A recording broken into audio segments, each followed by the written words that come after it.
Hello, I'm John, the executive producer here at Final Show Films. I got a few notes for you before the show. First, I want to thank you all for watching. We couldn't do what we do or the amount of things that we do without the support of you, the viewer. If you want to support us financially, which we always appreciate, you can go to our Patreon page at patreon.com/fsfilms, where you can donate as little as $1 a month to help us continue this and all the things that we do. I want to give a special shout out to our $25 supporters, Antitonic, Waterflame, and Samantha Bates. Second, I want to let you all know that we here at Final Show Films are planning a little get-together up at Gen Con this year. That's August 2nd through 5th up at Indianapolis. We're going to be up there just sort of hanging out, enjoying the con, spending time together, and if any of you guys want to come up and say hi, please feel free. We don't bite unless you want us to. And if you enjoy whatever it is you're about to watch or listen to, be sure to check out our website at finalshowfilms.com, where you can find links to all of our other content, both podcast and video. And be sure to follow me at John A. Bates on Twitter for more updates on all of the content we're creating in the future. In the meantime, thanks for watching, and I hope you enjoy.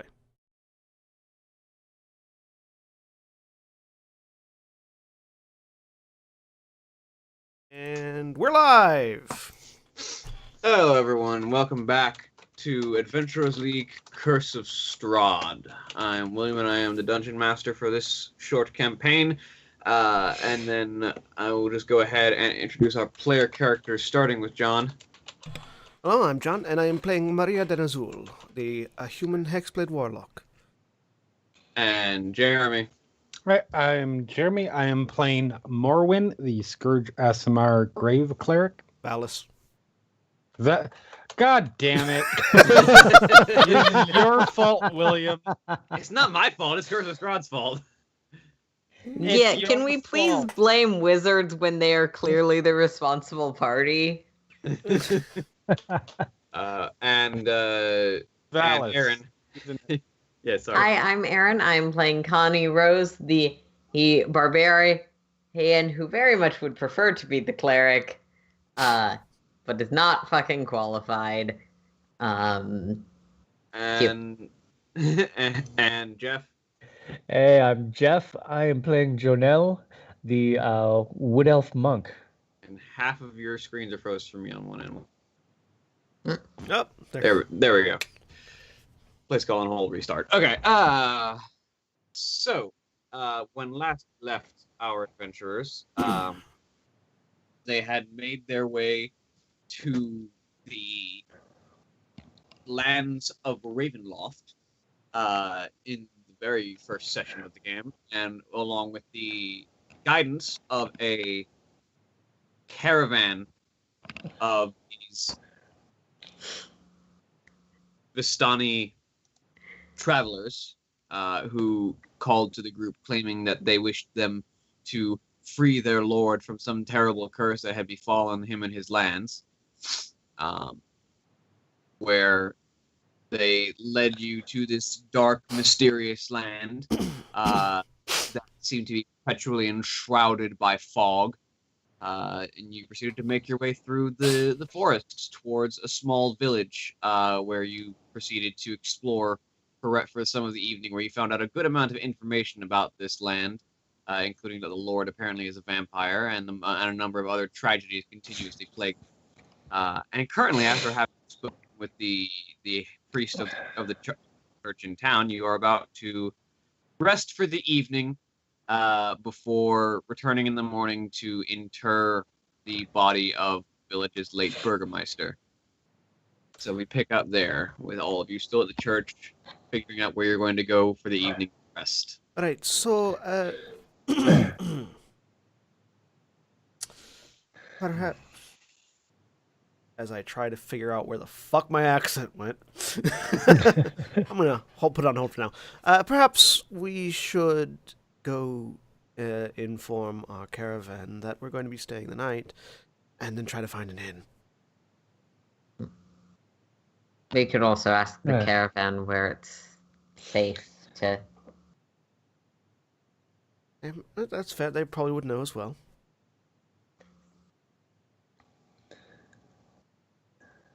Let's start with that, because I don't relish the fact of staying inside this church if the dead are going to rise and have a little parade. Yeah. Let's do that. Valis isn't saying anything. He just looks incredibly discontent with this situation. So if he says something, he's probably going to run and try and murder something. Something undead. I will. He's going to kill things until they're dead. I will make a very dramatic flourish of my cloak and head out back to town.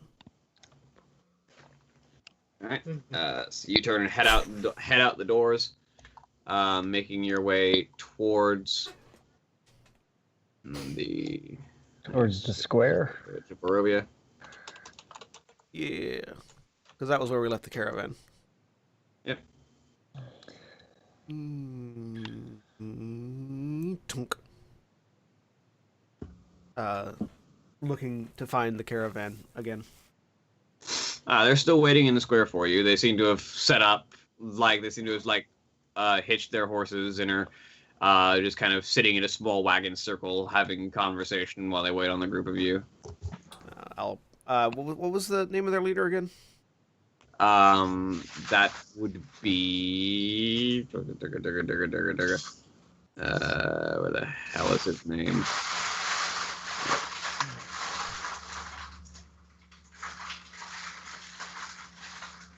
Meh. Goddamn. Why do you not have what I'm looking for? I believe it was like Stana something or other. Stanimir. Stanimir. Stanimir. I will approach. Calling out for Stanimir. Yes, the elderly individual kind of looks over from the head of one of the wagons as you approach. Are you ready to move? Not quite yet. It seems that there are a few things that we need to stay here overnight to take care of in the morning. The local mayor of the town is unfortunately passed, and we have promised ourselves to his children that we will assist with putting him to rest in the morning. So we're going to need to stay the night here, continue on in the morning. I'll point at the inn, at the tavern, which I assume is also an inn. Yes. Would you recommend this establishment for an inn, or is there someplace else that you would think of? If there is anywhere that you are more than usual safe to rest, it is indeed a place owned by the Vistani. Is this place owned by the Vistani? Yes. Ah, well then. We shall make our stay for the night there then. Will you be all right with your kinsmen out in the open? Yes, we will be fine for the night. I would not recommend leaving the tavern, though. Why? Well, this land becomes significantly more dangerous under our Lord's curse in the evening. How? Any number of ways. Wild animals roving, processions of ghosts, although that one I would not argue is very dangerous. Connie will sort of look to Valis, flip through the book, unable to find anything particularly useful, just walk up to one of the walls and point at the claw marks. Also, my lord himself is more active in the night.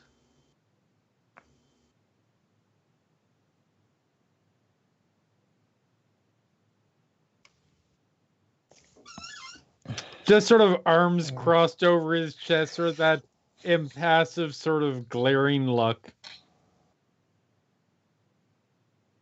Right.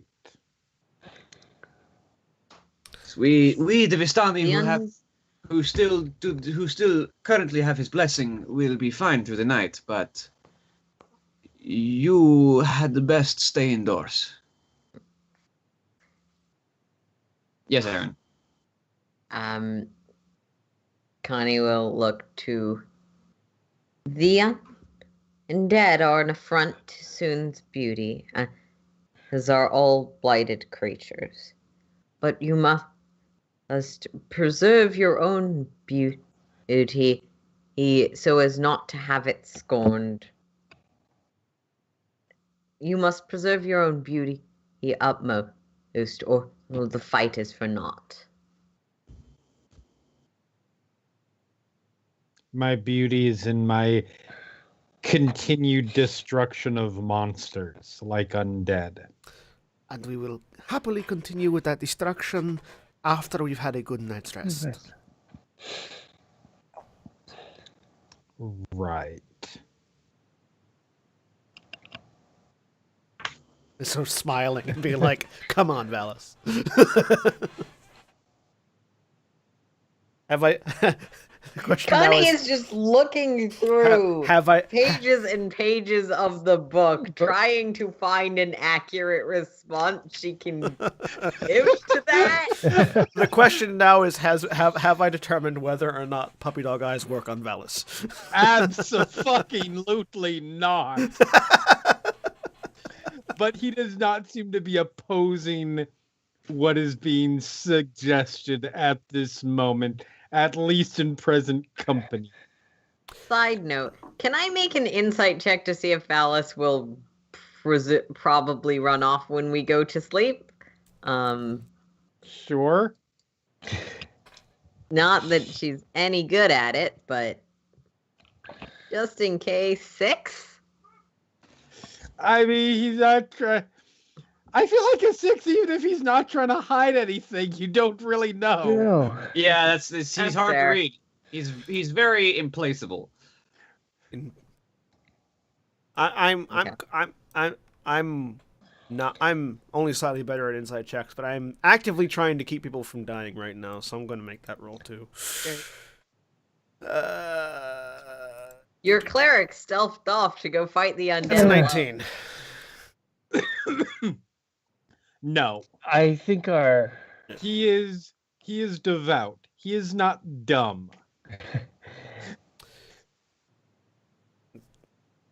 the idea of possibly taking on an entire town's cemetery worth of undead, I think, is currently beyond our means. So, let us go to the inn, acquire rooms for the night, and we will be refreshed and ready in the morning to help with any manner of undead destruction and burial rites, and we can get on the road and work on removing the foul curse from this land. All right. Wait, I can't say that.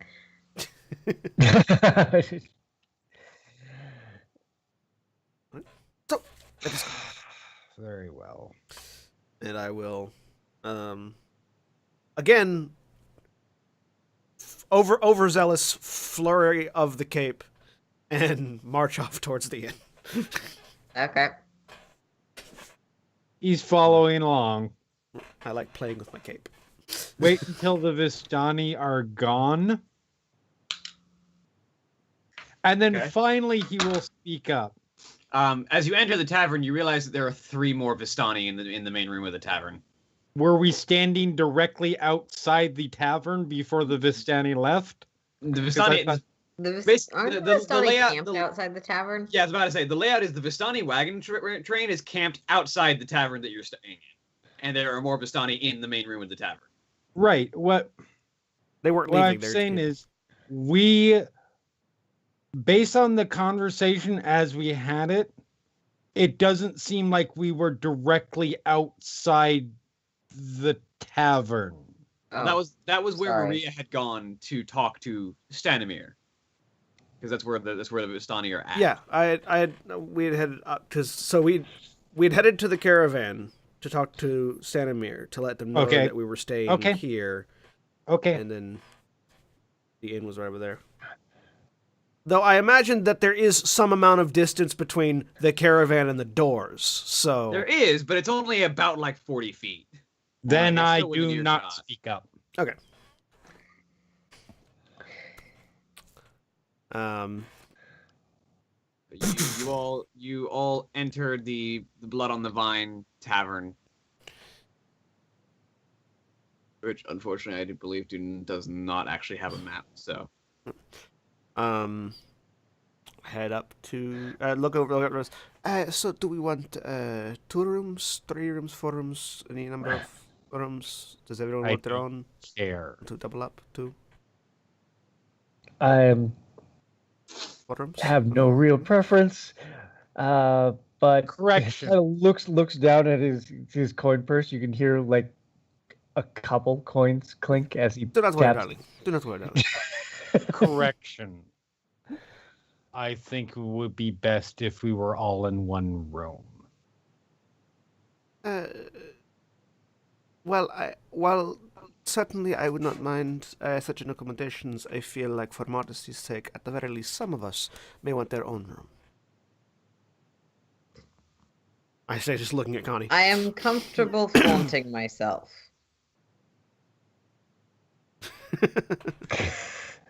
Just as in the book. Like, reading it out of the book. Very well. We'll go to the the barkeep. Well done, me. it's a the barkeep is a just kind of a portly small man, relatively short, just kind of habitually cleaning glasses. Like even after he finishes cleaning all of them, he goes back and does it again. As you approach, can I help you? Yes, we are looking for a room for the evening. Right. That'll be 3 copper a room. Do you happen to have any particularly large rooms, perhaps that have multiple beds in them? We got one with 2. I look back at the group. I don't care about a bed. That'll do. Nod. I don't require a bed. All right, 3 copper. I will pay 3 copper, And he takes it. which means that I go from 10 gold to 9 gold, 9 silver, 7 copper. Jonelle literally has 2 coins on him. I'm a noble. I had a lot of money. Want a drink? Does anyone look at the rest? Drinks? My sold? room, the room key is all I need. If we could have the Yeah. key, some of us might come down for food later. All right.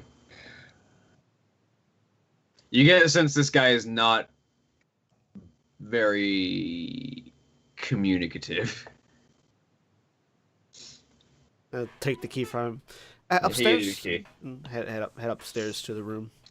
And you're beginning to notice, by the way, a bit of a disparity between the commoners, these individuals that you've seen that inhabit most of these buildings, and the Vistani. Whereas all of these commoners seem to be dour, all put down, or generally depressed or horrified of their circumstances. The Vistani seem to be going on with a general zest for life that seems to be completely unabated by the dark and dreary circumstances of Ravenloft. Well, that's what happens when you're the only people that aren't hunted to death by the zombies, by the undead. And can leave freely. So I get into the room.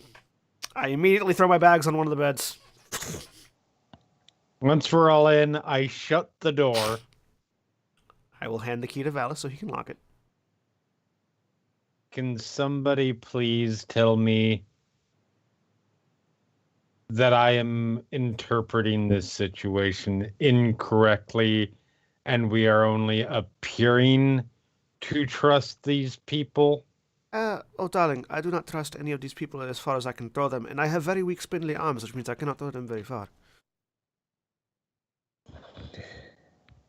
However, it is beneficial to work with people until such a point they have proven that they are not someone you can work with. I feel like saying we are servants of the Dark Lord who rules this land is a pretty good indication that they are no longer trustworthy. Oh no, darling. They They- are most certainly not trustworthy, but working for a Dark Lord does not make you yourself the Dark Lord. I have known many servants who have been more than willing to assist me when their lords have not. But they are also looking to free their lord, despite being a Dark Lord, to free him from his curse. So they find- are slightly working towards a noble goal, but watch your back. I find that planting some sharp-edged thing in the soft spot in the back of the head usually suffices in resolving those kinds of things. Roll me a religion check. We have not established that he is No. he is the kind of thing that he is, correct? We've established that he's a vampire. I you- thought we understood. We have Established there I was believe some we have undead had it. here. Never mind. I could be wrong. Yeah, we Never mind. established he was a Let me vampire. rephrase that. I find opening a window or other such methods tend to be fairly productive in lifting such situations. Well, I have a feeling that with the cloud cover as it is in this land, opening the window will not be enough. As we saw when we came in, there was barely enough light for us to see, much less enough light to destroy the undead or to affect them. And as she say, Does have dark vision? As a side note, do who have dark vision? do any of us have dark vision? I do. I do. I have magical dark vision up to 120 feet. Oh, fuck you, Warlock. And as Maria is saying this, she is just undressing, like unashamed, unabashedly, just do. Valis doesn't seem to care. I was being pithy there about the particular example. In regards to the sunlight, actually, any of you who want to can roll me an investigation check. Sure. Sorry, that Natural was 20 Jeremy. from Jeremy had Valis. natural 20. I had natural 1. We both hit it at the same time, and Jeremy's popped up first. An 8. 14. So Maria, what you said is just kind of like, yeah, it's really dim. You were mostly half joking when you said that, but you know, Valis, what she says actually makes more sense than she probably thought it did, because from what you can tell, this place, one, it doesn't seem like a regular spot on the material plane. Two, the day is so overcast and you can't actually see a sun even during the day. The area is largely considered dim light, and you are fairly certain that whatever light is here during the day doesn't actually count as sunlight for the purposes of determining vampires or undead. Fair enough. He's still. My point wasn't the specific method used. The point was the way that you usually resolve such things is dispatching the individual. They seem to want to do another way. That's a nice fairy tale. They wish to save their lord, not remove him. That doesn't happen typically, having- in my experience or learning. Which does put their loyalty in question, or their reliability in question. Having fully The undressed. beautiful maiden, however, pointed down the same road. Having fully undressed, I just sort of snap my fingers, and black fire radiates up my body from my feet, and I'm now dressed again as I turn on my armor of shadows. Yes, of course. We will. GM, does Armor of Shadows count as dressed? I mean, not physically, but it looks like it. Yeah. Okay. What we're saying is, kid warlocks, don't run out in this snow wearing just your armor of Armor. shadows. It won't work out well. Oh, no, Maria sleeps in the nude. I'm turning on Armor of Yes. Shadows just in case somebody tries to kill me in my sleep. Yeah. Of course, but obviously we do not necessarily believe that what their task or what their desired outcome is going to come to pass. However, it does not hurt to work with them. They know the lay of the land, they know the situation better, they know what obstacles we will likely be facing. In order to more fully understand our situation and our enemy before dealing with it as should be dealt with, rather than what they necessarily believe it will be dealt with. I love, by the way, that Connie's reasoning is Arena's really pretty, and she also believes that they can do this. That's not Connie's reasoning. That's what Connie can communicate to the other. Oof. Yeah. But think of this more as less of us being trusting of the Vistani, and less of us believing wholly everything they say, and more of us utilizing them as sources of information and potential protection while we get our bearings and learn what there is to learn, so that we can better approach the situation from the more correct path. All I am saying is that when we wake up at some point, tied upside down as sacrifices, I reserve the right to say with my dying breath, I told you so. It's funny you should Yeah. mention waking up tied up. I have also been in that situation before. But regardless of that, you certainly reserve the right to say I told you so. Very well. And then he goes and finds a spot on the floor to go to sleep. Basically, Jonelle will take a place near the door. Basically, he just sleeping with an elf trance. He does it kneeling, so he's just gonna plant himself near the door in case anyone decides to try to open it. Connie will look to the other bed. Look to the beds. I would. What? I was like, I'm trying to know one next nearest Yeah. to the window, if that matters. It really doesn't. She's mostly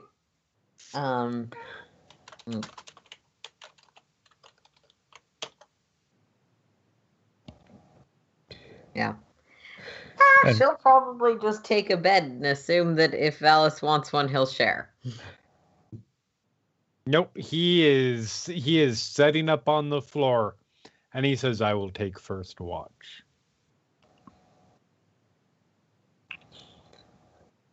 Enjoy. Maria says before crawling I into will bed. take third with the sunrise. All right. So we will find out who So- Valis is waking up for second watch. So, Hey, well, I answered when you talked about watch. Yes, you so did. Jonelle is technically he'll quote unquote sleep through first watch, but he only needs like 3 hours of meditative trance. Right. And then 4 beyond hours, that, but he's yeah. just 4 hours. Then he's just going to sit there and meditate, but he will be awake for the rest. All right. So, Valis, go ahead and roll me a perception check for your watch. Alrighty.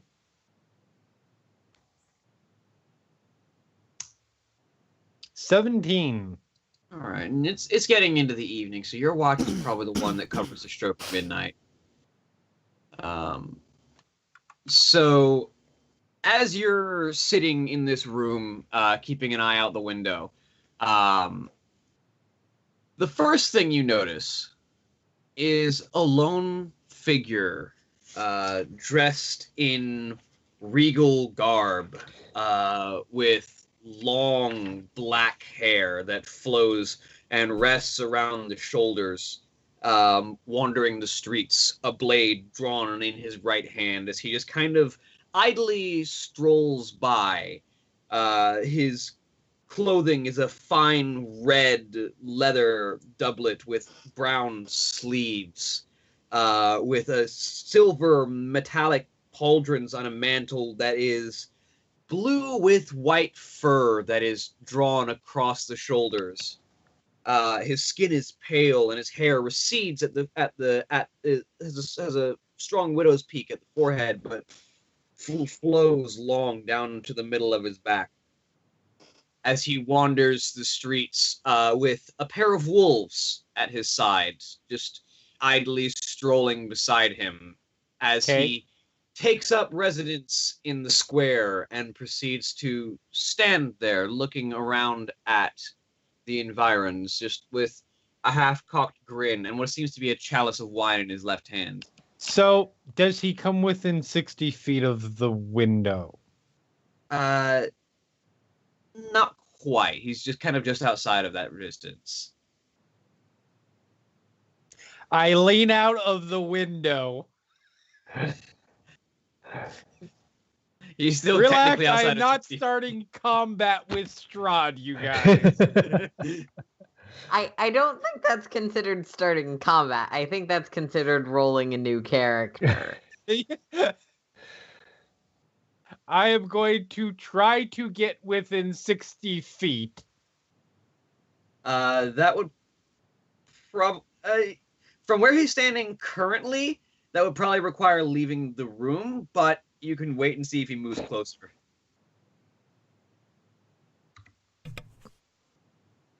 Well, you try to turn undead Strahd and your head just explodes. Oh, how that all works. We're letting Jeremy do things. So are you gonna wait and see if he gets closer, or you want to actively head towards him? No, I'm not going to walk out of the... Like he said, he's devout. He's not dumb. Or maybe he didn't say it. Maybe I said that. Either way.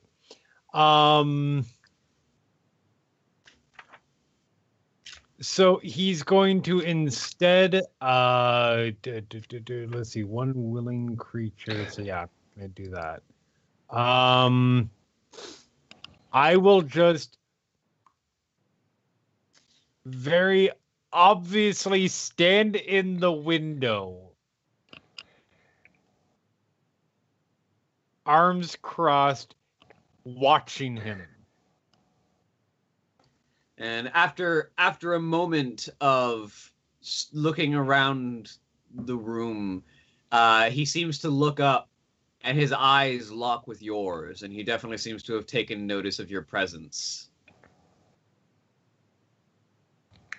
You blink, and almost in the moment that your eyes were closed, he is hovering outside the window, looking directly at you. And now I use Eyes of the Grave just to confirm what I already suspect. He is definitively undead, yes. Okay. And he just looks back. He is not starting a fight, particularly not through the window, because that would be dumb. And he just looks back in sort of a silent, yeah, I see you. And this figure that is just kind of floating on these raven-like wings that seem to have sprouted from underneath the cloak. Just kind of looks at you with this sort of half-cocked grin. I had suspected that there were new travelers in my realm. Tell me, wanderer, what brings you to Barovia?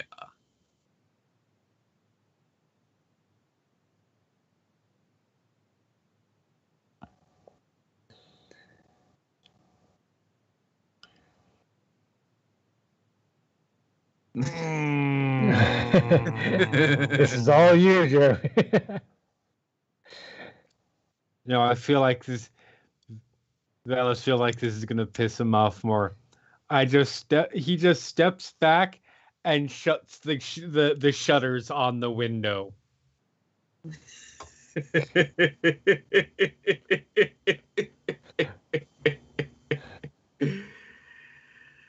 Come now. Can't we have a conversation? I don't converse with corpses.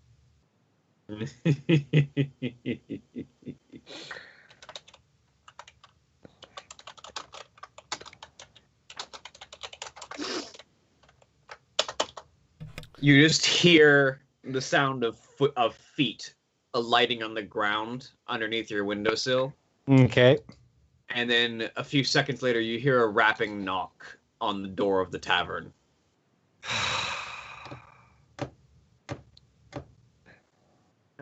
A few moments later, you hear hushed conversation at the tavern entrance. And it's the faint, yes, of course, my lord.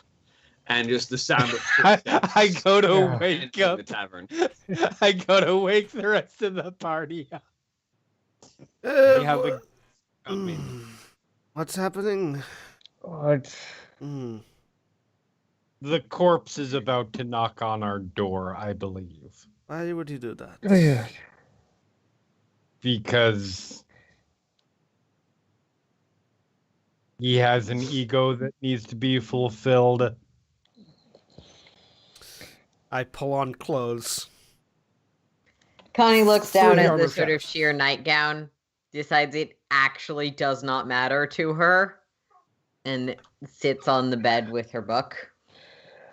General just kind of yawns, reaches over, picks up his spear, just kind of leans it against his shoulder.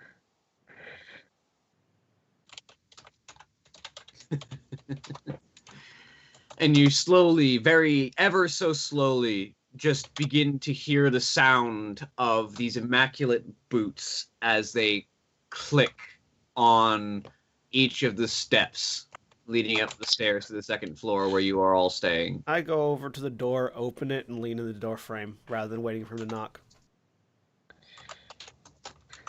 And you do see this immaculately dressed individual of pale skin, and now that he's much closer, you can see his glowing red eyes as he approaches. I allow my eyes to glow slightly purplish in response.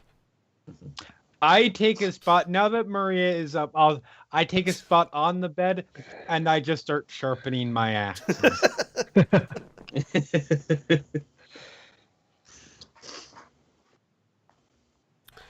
Well, it is not often that I have gentlemen callers in the night.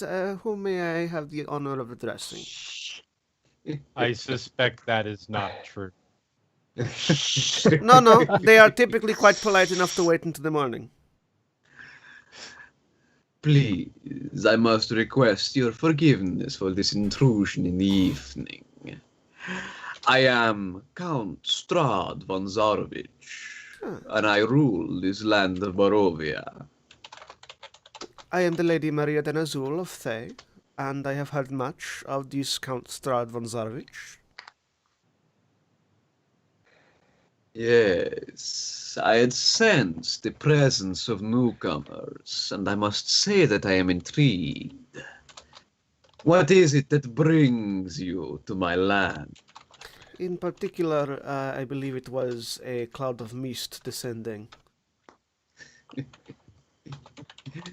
Oh, the poor souls who have wandered into Barovia. It is unfortunate, because I am afraid that you will never be leaving. You know, that is not the first time I have been told that sentence. It has always been false in the past. I look forward to seeing if that remains true. He just kind of grins, this large, fanged grin. Don't worry.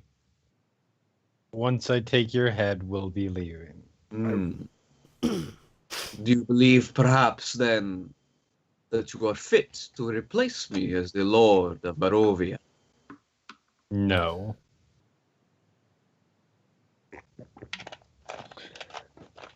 That sounds like an intriguing response. Please, would you care to extrapolate?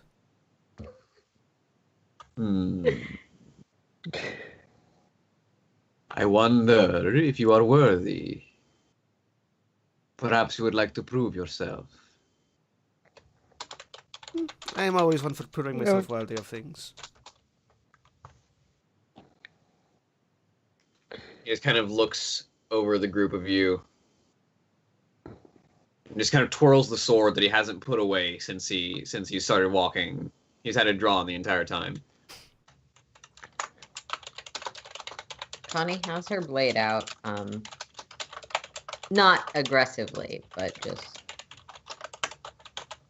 I just have my arms crossed. I see a number of you that may have potential. But I think not yet.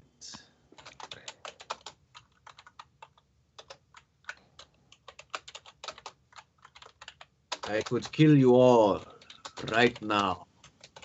But where would the fun be in that? Took the words right out of my mouth.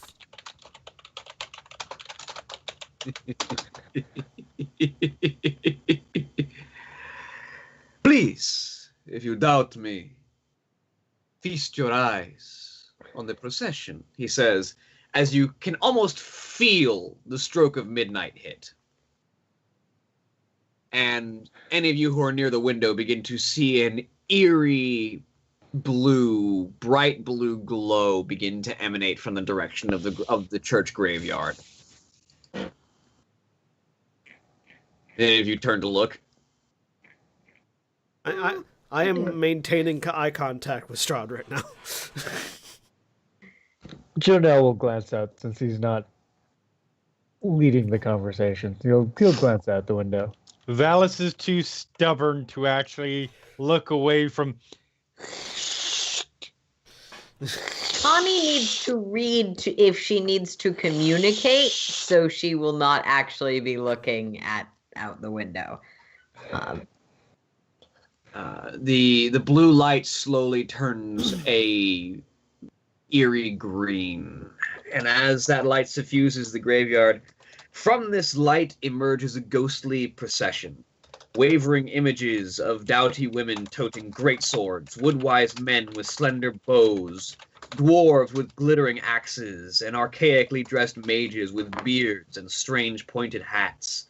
All these and more march forth from the graveyard, their numbers growing by the second, as they proceed to make their way down the road from the church, towards the town square, and then west, on the road towards the castle.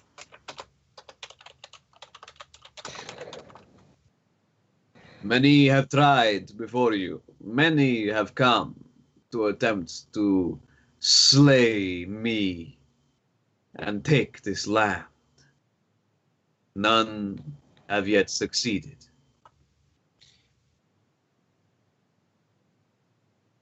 Will you be the first? Looks up. We and people like us can be wrong 1,000,000 times. You only need to fall once. I'm afraid that is not quite true.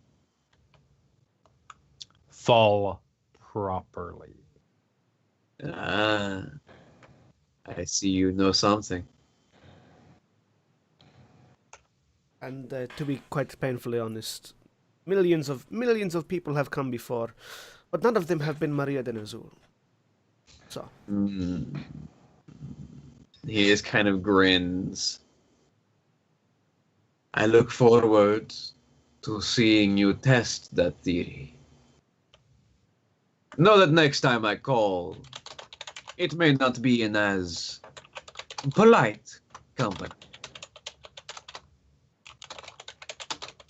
And he just kind of puts the blade away, offers a very brief clap, and then in just a dispersal of bats just kind of flutters out of the building and disappears into the night. You step back in, close the door. No, she was right. He has a very pushy collar. He looks up and says almost mildly, "That went well." Thank you. Now, if you could please move, I need to get my beauty sleep. Of course, my apologies. Immediately asleep again. Yeah, Connie will just lean back and fall asleep. Perks of a pixie cut, your hair looks pretty even if you didn't do your hair, so your goddess doesn't get mad. So, the rest of your watch, Valis, you get to basically continue to watch this procession that goes on. For minutes at a time, it just continues to march out of the graveyard before the tail end of it finally steps out of the graveyard and proceeds to make its way down the road towards Castle Ravenloft and disappears out of sight eventually. Although you can still see the faint green glow of the procession as it continues to march. He just keeps quietly murmured under his breath so as not to wake anybody else. A constant ongoing ongoing prayer to Kelemvor for all of these people. He knows it won't do anything at this particular moment, but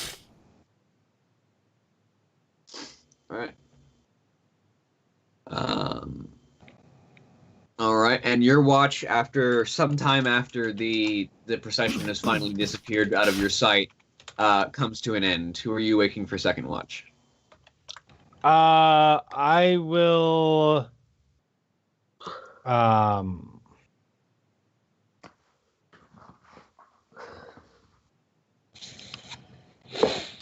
go ahead and I'm sorry, Jeff, what's your character's name again? You're the only person who has not put your character name in your name in Roll20. So I thought I did that already. No, it's cool. Yeah, I will go ahead and wake up Janelle. Who will mostly not move from where he's at. He's not going to be watching out the window, but he'll mostly be sitting there listening. All right. You could also roll me a perception check then for your watch.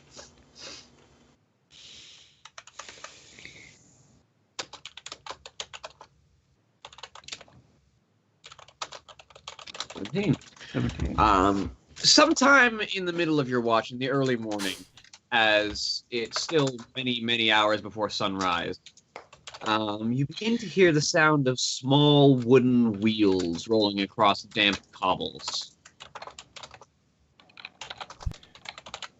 Are they going past, or just coming through the square, or what? They're definitely moving around your direction. Okay, then I would look out the window. You look out the window and you trace the lonely sound to a hunched figure bundled in rags, pushing a rickety wooden cart with fog. And as you take a closer look, you begin to spy an elderly woman pushing a cart laden with pastries throughout the misty early morning grounds of the village.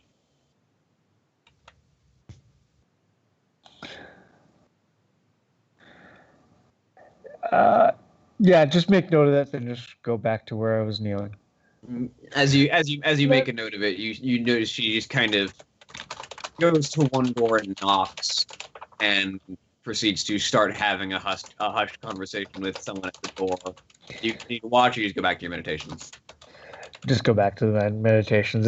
She looks like she's just selling her pastries, and I'm going to ignore her.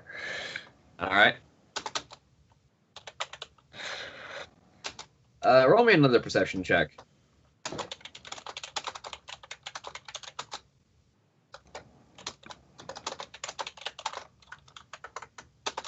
22. 22. You hear the sound of a child crying.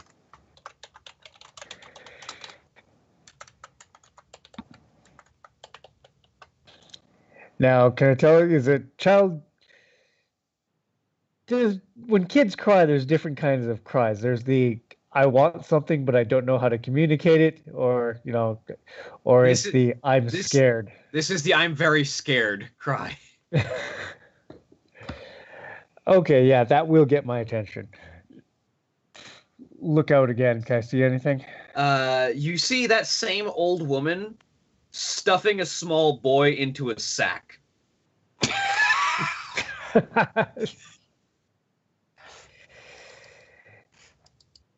Oh, boy.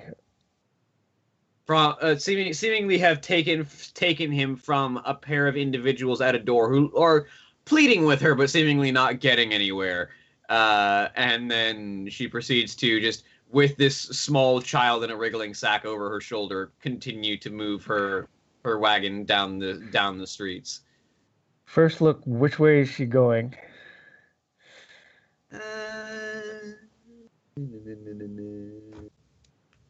Heading to a particular location. I need to figure out where this location is in relation to. 1 second.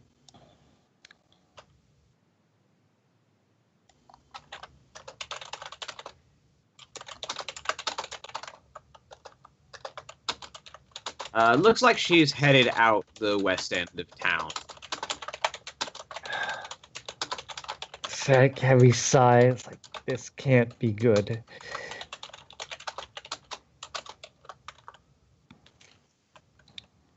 So Valis just went.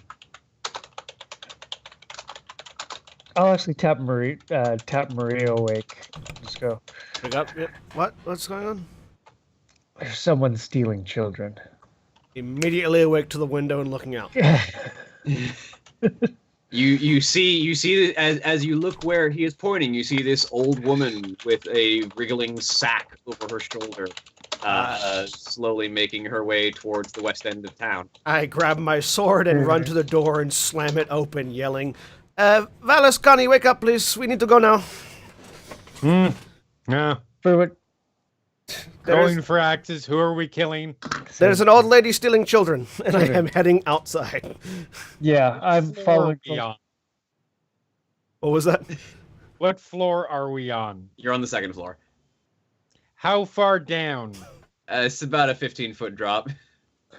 I'm going through the window. All right. Roll me an I'm falling acrobatics for- check. I'm following Maria down the stairs.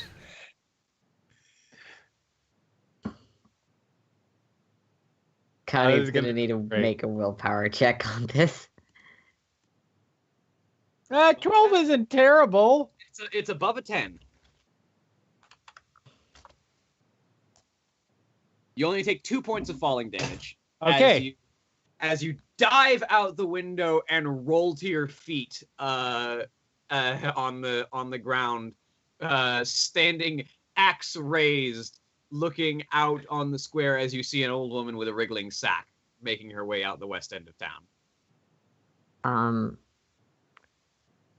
Okay, seeing Valis do that looks like a lot of fun. Can I do a version of that that's athletics? Like, can I scale the building instead of jumping out the window? Yeah, you can climb down. Go ahead and make an athletics check. Or just like 3-point Superman land? Just 19. 19. Yeah, you just kind of like both hands on the windowsill, just spin both your legs out, and then just hand over hand, just straight down the side of the building. You're immediately down to the ground. Okay, that was really fun. Yeah. Jonelle and I running out the door. The two of you hit outside the door right around the same time. Sword as drawn already. Yeah.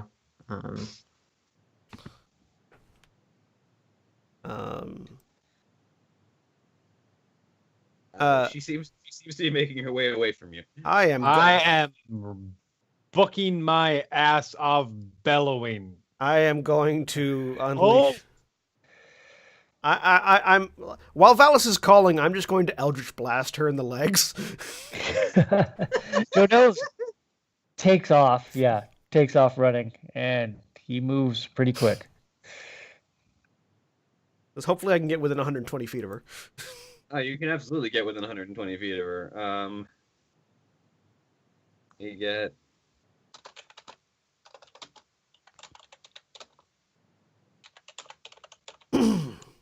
Let me see if I can find if she is in this book or if I have to pull her from the other book. Yep, I have to pull her from the other book. As we look up All right. statistics. Should we roll initiative at this point or no? Well, first, go ahead and roll me your Eldritch Blast. All right. That's enough to kill her. If we're lucky. That's an 8. I probably missed. Sure. The blast kind of flies over her shoulder, but that's definitely enough to get her attention as she immediately spins round, looking at the group of you. Who would attack an old woman at this time of night? An old woman who Oh. steals children. There. What do you want? Are we able to get up close? Yeah, Like, you're able to get like within Okay. talking distance of her. my understanding is you have a child in your possession against their will.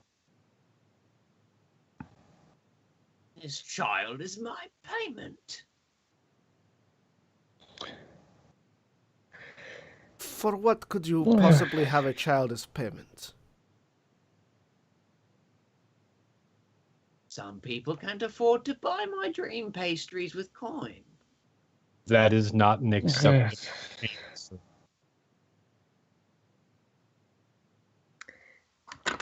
How much coin does these people owe you? People are not currency. More than you could afford, I'm sure. How much?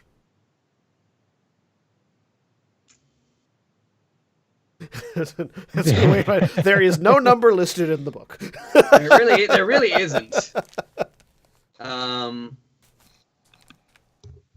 much is a child worth? I don't know. Let me check Google and get on a few watch lists. Curse of Strahd asking the important questions. How much gold is one child worth? Damn it, Patches. Why are there such weird things in your inventory?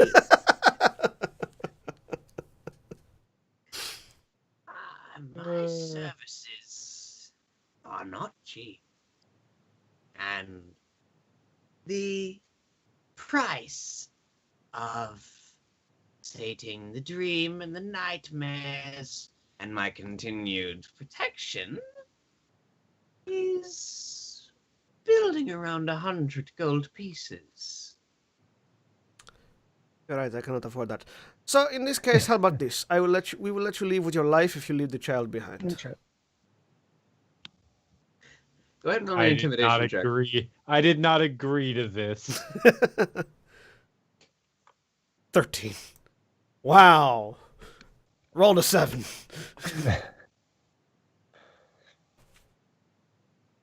She kind of rolls her eyes and just adventuring types always getting in my business, and she just kind of sets the sack down and lets the child out of it.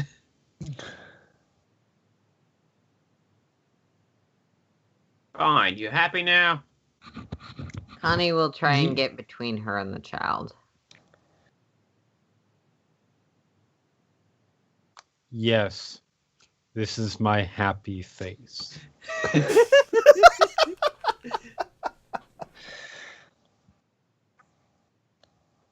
I Now, trust you will not be taking any other children either.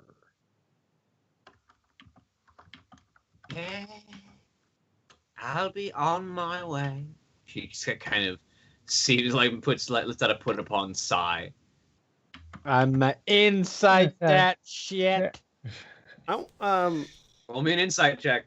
22. not bad. Let me see. I would like. I don't know if there's any way I could, but is there any way I like just looking at her general demeanor? Is there anything I could roll to figure out? I'm assuming she's not actually an old lady. Is there anything I could roll to figure out what she is? That would also be Yeah. an insight. Insight. Okay. Can I check over the child to make sure this is actually the child The and child. not just an illusion and she still has 8. the real kid in her bag? That's very Yeah, specific. That would be an investigation. I mean, you can Okay. touch the child and he's physical, so. Yeah. Could be in a very just, bad sleep. just making sure this isn't some sort of ruse You do not changeling. you do not perceive any sort of illusion on this child. Okay. So changeling. Sorry. Not this setting. You can't figure out what she might be if she's not an old woman, Okay. Maria. Valis, Mm-hmm. hilarious because she did not have advantage on this, so the advantage roll would have beaten you, but the regular one did not. You get the sense that she knows you're not always going to be present, and she can probably just come back later. And she has no intention of not. She has no intention of not doing so. Like you can get the sense, yeah, she intends to leave right now. But she will be back. Oh, most likely. This is just your understanding of how individuals who would take children as payment operate. If they Right. are threatened, they'll just leave and come back. Neutral good does not mean neutral nice, Okay. people. I'm guiding bolting her. Oh, that's fine. I don't feel like that's neutral nice. I feel like neutral nice is Right. guiding bolting the child napper. Like I don't think the only alignment that doesn't guiding bolt the child napper is lawful evil.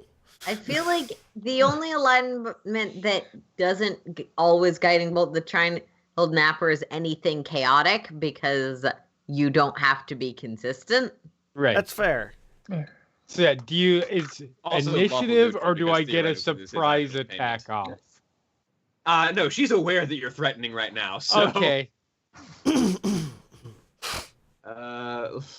let me. I assumed that was the case. This isn't quite a fight yet, though. So just go ahead and roll me your attack roll. Okay. Guiding bolt. 15. You launch the guiding bolt and roll me a perception check. 12. It looks like she just kind of stumbles and it misses over her shoulder as she sort of leans back. Easy now, I've given you what you want. And you will come back later. I'm solving that problem by killing you. Look, I know things. Why don't you just let me go and I'll give you some information that you might want to know. I look back at the others for a moment in a Securing the child's safety long term is the priority. Okay. If peaceful ends can achieve the most important of means, then they should be pursued. If they cannot, then other actions may be required.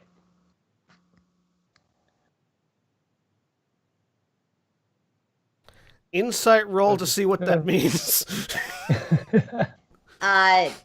6.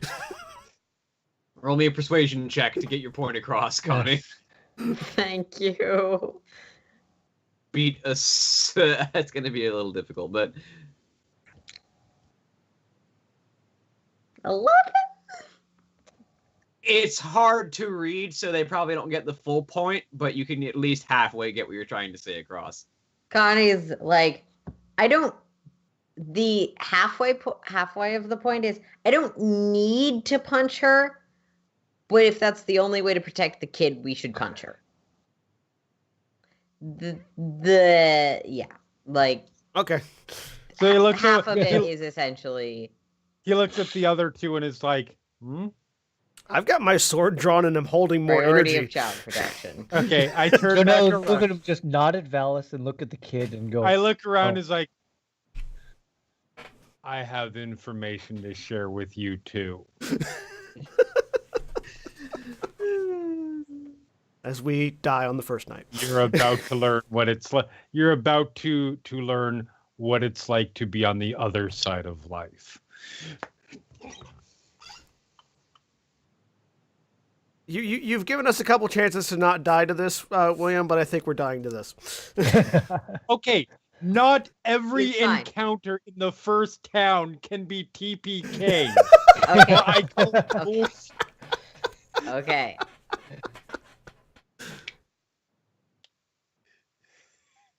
All right. We're gonna roll some initiative now. All I right. need to put the Night Hag's token down. Oh, wonderful.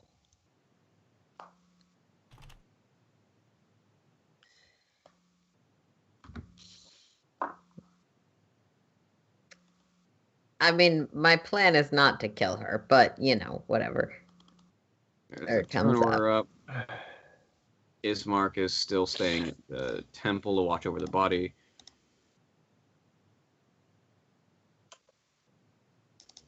Initiative rolls.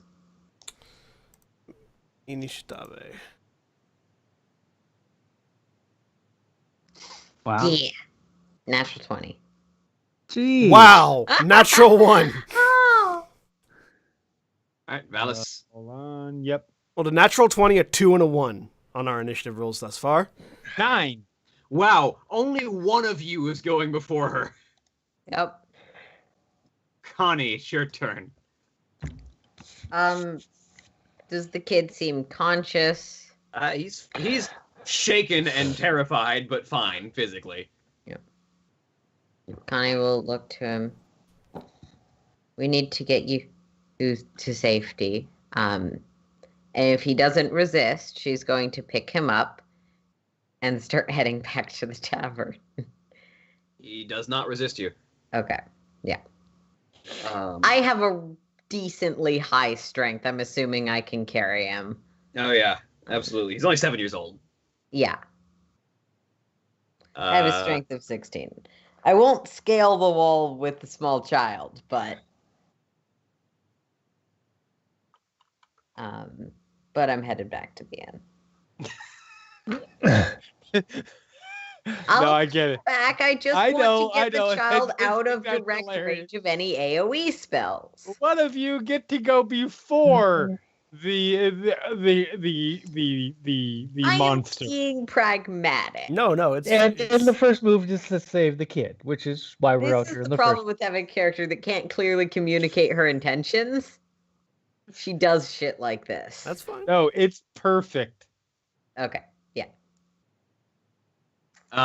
So you just this individual kind of looks at the group of you, just kind of heaves a frustrated sigh. I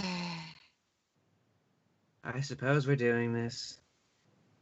And just kind of her elderly woman facade begins to fall away as her form grows and twists, and you see her skin turn a dark purple blue as horns sprout from her head.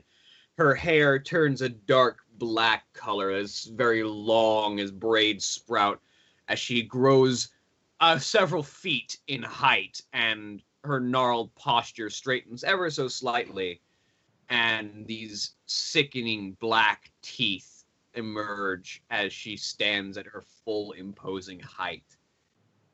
Right. I did offer you the chance to let me leave.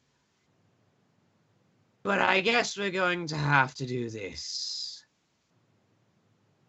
Actually, how many hit points do each of you have? 23. 15. 17. 17. currently. Wait, 25. Sorry. She's gonna be able to one-shot us, isn't she? Sleep. Maria, you fall asleep. Called it! Fortunately, the armor of shadows does not go away. That I'm is her turn. Valis, you're up. Alrighty.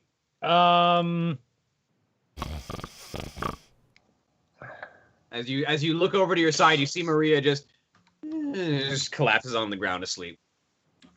You have to take a full action to wake someone up, right? Yes. Yeah.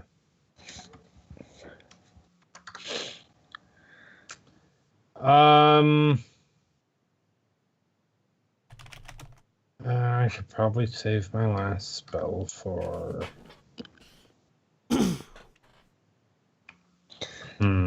All right, I will.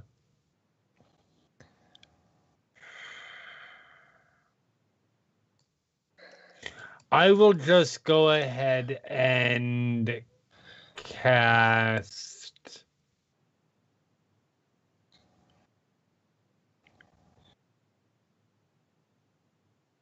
I will not cast anything. I will use my channel divinity, Path to the Grave, as I just sort of straighten up, point, and curse them in Celestial. And the next time somebody hits her with an attack, they have vulnerability to all of that attack's damage. Please let me be the next to hit, because I can do lots of damage in one hit. All right. Is that's your action? Doing anything else in your turn? That is my action. I don't have anything bonus actiony that I can do right now. Because I do not have Nope, that is it. All right. Janelle, you are up. Oh boy. Let Connie be the next one to hit, because Connie can do lots of damage flat. I mean, Connie's this currently is carrying a child away. yeah. No, I will wake up Maria. It's kind of using the butt of the spear. It's kind of like, what's going on with you? Tap, tap, tap.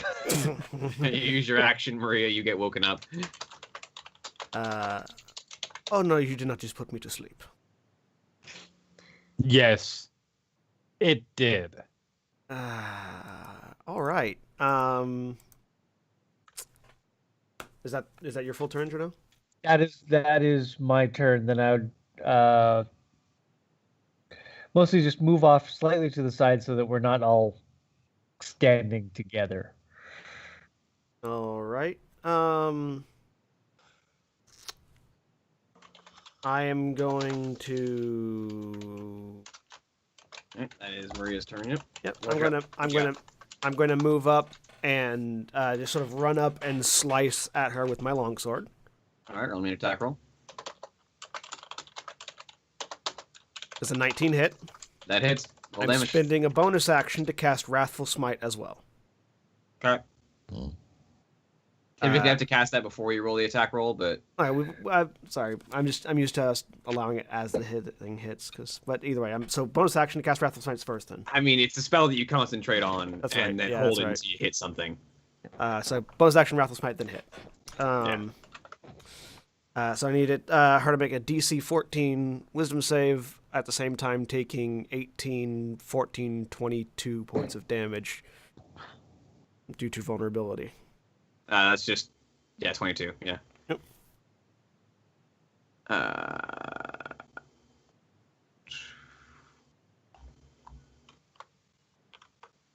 Hilariously, she has resistance and vulnerability to your slashing damage, so they just cancel out, and she just takes regular damage from it.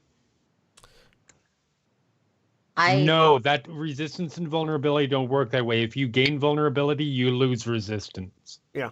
And you actually have vulnerability. Yeah, let me check. Also, my weapon is considered magical because of Hex Warrior.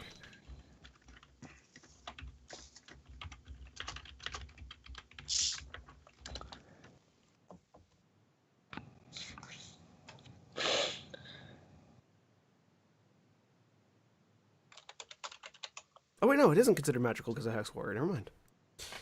That's a Hex Warrior. I was gonna say, I thought that was a higher level ability. No, that's when my pact of blade will be considered magical. Yeah. And I'm not magical for Actually, it another 3 specifically levels. says in the PHB that resistance and then vulnerability are applied after all other modifiers to damage. So resistance applies first, and then vulnerability applies afterwards. Some abilities say you lose resistance and gain vulnerability. I think. Is that what the Cleric of the Graves ability says, or just gain vulnerability? It has vulnerability to all the attacks damage. Okay, so doesn't lose resistance but has vulnerability. So it does go 1 then 2. Yeah, so vulnerability resistance applies first, and then vulnerability applies afterwards. So it would be half, then times 2. But the psychic damage would still be times 2 unless she has resistance. To Yes, the damage. psychic damage is straight out doubled. Okay, good. In that Which case, in the case of odd numbers actually makes it slightly worse than the regular attack because it gets halved to 4 and then doubled to 8. so 8 plus 4, so 12 damage, Yes. and a wisdom save.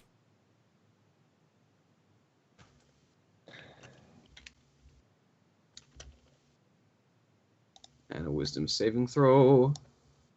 Roll a natural 1. Come on.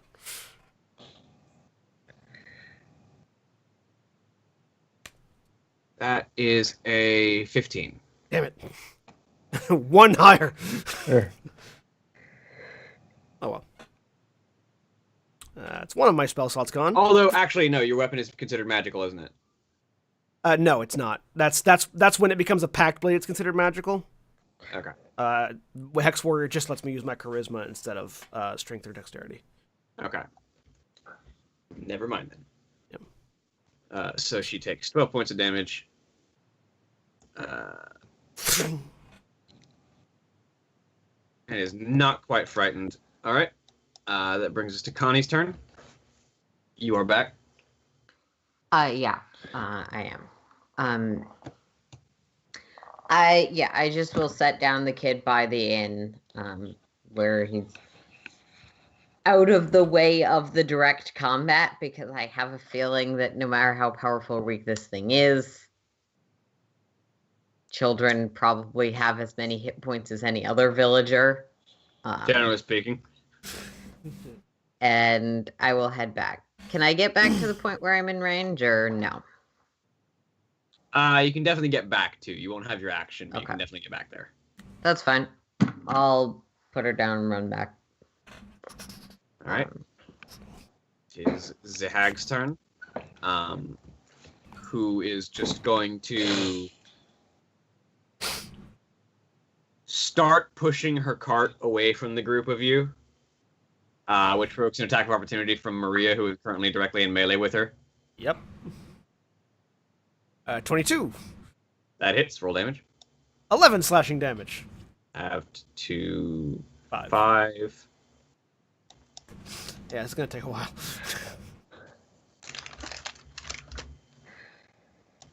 And while she is pushing the cart away, this isn't worth my time. She just kind of raises her hand over her shoulder, and 3 magical darts form above her hand and launch toward you, Maria.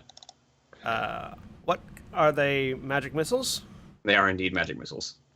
You take 10 force damage from the 3 magic missiles. I do not. I use shield.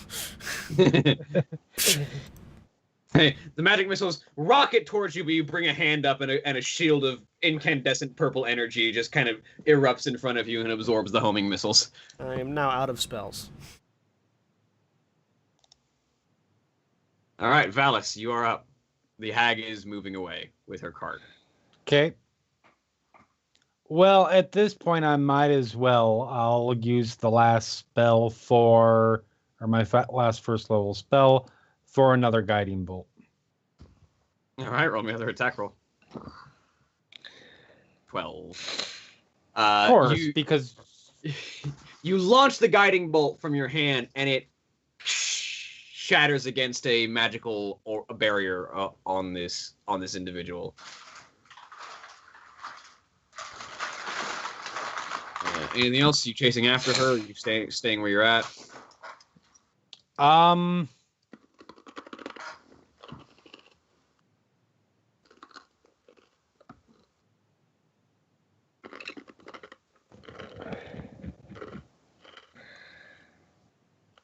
No, he's moving after her because there's been no indication that she's actually capable in combat. All right.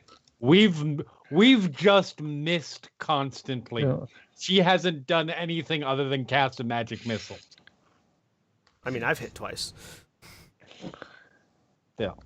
Although you would have noticed that Maria's sword strikes are not cutting as deep as you would hope they would. Janelle, you're up. Yeah. Give chase. If I'm close enough to make an attack, I will. You are absolutely close enough to make an attack with your monk speed. First, gonna basically stab out with a spear first. Roll me an attack. 19 hits. Roll 15. damage. 7. Not 7 great. damage. But... Halved to 3.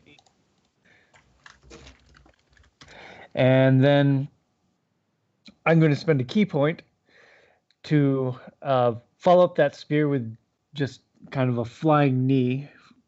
And then I'm going... First Well, you attack get is two going attacks with flurry of Yeah, blows. first attack is going to be just a flying knee to follow up the spear. Hits. 18. Roll damage. 9. Halved to 4. And my second attack is basically going to spin attack. I'm going to try to break a wheel of the cart. Attacking the cart. Yeah. Okay. Go ahead and roll me an attack roll. 14. How magic is this card? Questions you have to sometimes ask. How magic is this cart? This cart. Go ahead and roll me damage. 7. 7. It's a rickety wooden cart. You just pop, smack the side wheel with your heel, and the wheel just kind of cracks, and the cart kind of tumbles off onto its side. The hag looks annoyed. Really? Really?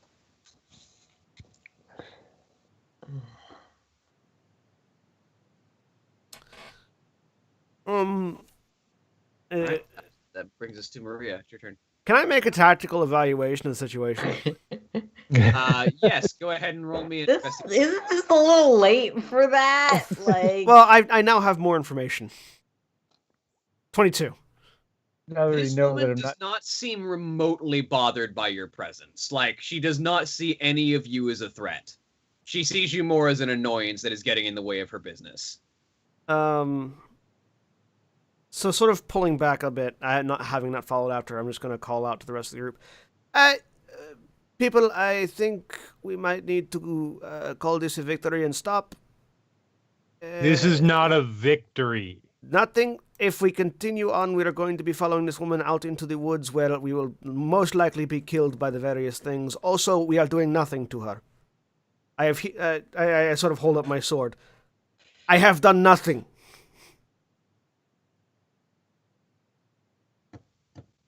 It is like hitting a wall.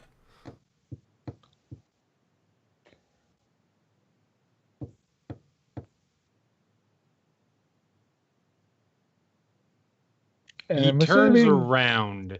I'm assuming when I need her, that was pretty much less like hitting Yeah, a wall. it's not as much like hitting a wall, like hitting something that gives and then just springs back. Like, you don't feel any impact. Your blows feel like they're being dulled. He turns around, looking fairly livid. Then we might as well give the child to her now, because she's going to come back, and we won't be able to do anything tomorrow either. Out of character. That depends on if we level up or not. In character. The next day we will be stronger. Tonight we are not. I'll make a persuasion roll if I need to. I mean, go ahead and make me a persuasion roll just for my own benefit. 22. It's a decent argument, Valis. The idea is... It's a really stupid argument that we're going to be more powerful to take them on Well, Okay, the, sorry. the point being that you have already expended an amount of your strength in Yeah. a fight that you were not prepared for. You have already used an amount of your magic just flailing at this woman without much effect. With more time to prepare, you might actually be able to do something. Also, the argument isn't literally tomorrow will be stronger. That statement means that with time we will grow stronger and be able to prepare better. See, out of character, I realize she's going to kick our ass. In character, I'm siding with Valis. But that's Maria's turn. we- Connie, it's your turn. Gonna say, can we keep it to statements that are actually being made within the time that we Yeah. are making them? Yeah. Sorry. Connie will. We must seek out evil, but we must not forsake the victims we rescue. If this travels to the forest, my concern is not our victory. My concern is for the one we leave behind.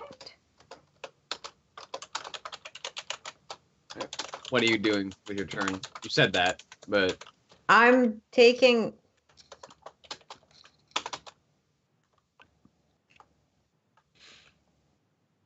Can I essentially prepare a dash action to head in the direction that the group seems to head?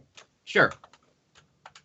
I'm just very unhappy with Connie is visibly unhappy with both Valis and Maria's perspectives on this.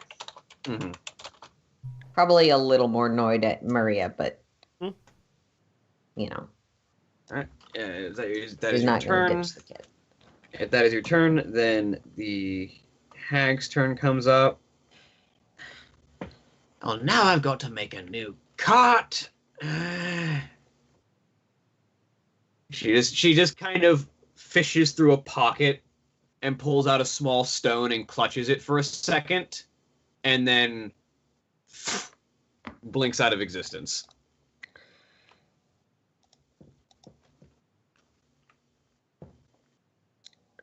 Well, crap.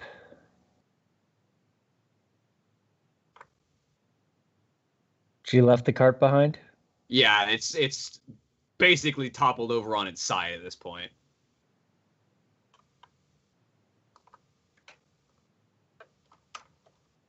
Which brings us out of initiative. That could have gone better. I'm going to go check over the kid. The Alice kid is heading is back to the inn. the kid is shaken. The kid is scared, but this is definitely coming down from a harrowing experience more than I am magically frightened of everything. Looking at the cart, what was she selling? You see, a series of pastries. There are only a handful left, but hang on. Chapter 6.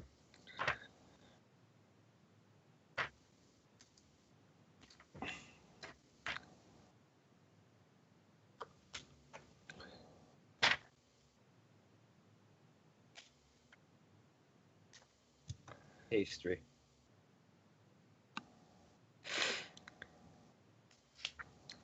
Looking over at the others, she mentioned she was selling, did she say dream pastries? Yeah, she called him green pastry. He's already walking back to the inn. Connie will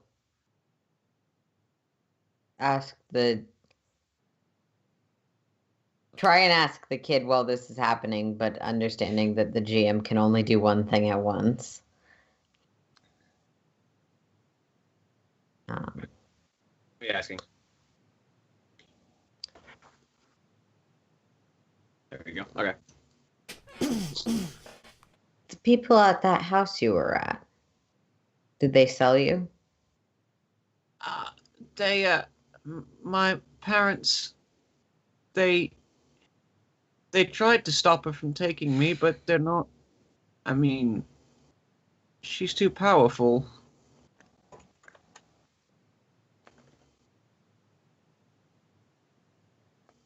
She implied that it was in relation to some kind of debt. I don't know how it works, but she comes around and sells people these pastries, and they don't seem like they have much of a choice, but if they can't pay, she takes things. Do you want to go back to them? I want my mommy and daddy. All right. Valis, if you are in the mood to smash something, there may be something to smash very soon.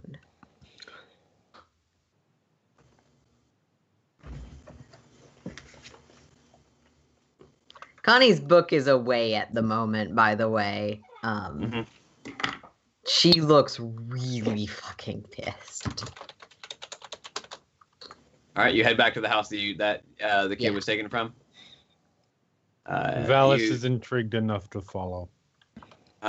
You knock on the door, and it opens just a crack, just enough for an eye to peer through, which then sees who is at the door and immediately flings it open, and you see a bedraggled, young, probably like middle 30s, woman, in worn out clothing, just kind of fling the door open, and just, oh my God, Lucian! And she just kind of falls to her knees and just kind of pulls him close and just kind of hugs her son close to her and just kind of starts running her hands through his hair. Oh, I've lost you.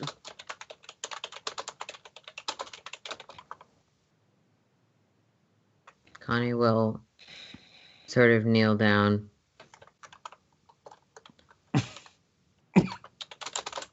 It's good to reunite a family, but I have some questions.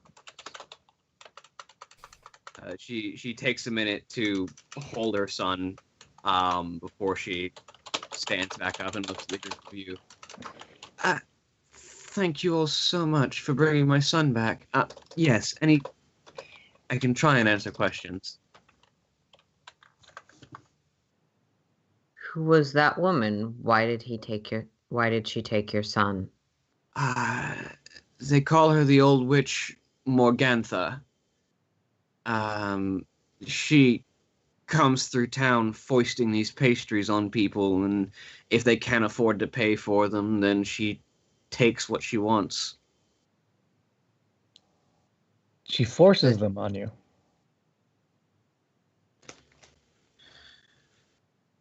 You don't exactly get a choice in the matter. It's either hand over a gold piece for a pastry, or hand over your child, or something else valuable for a pastry.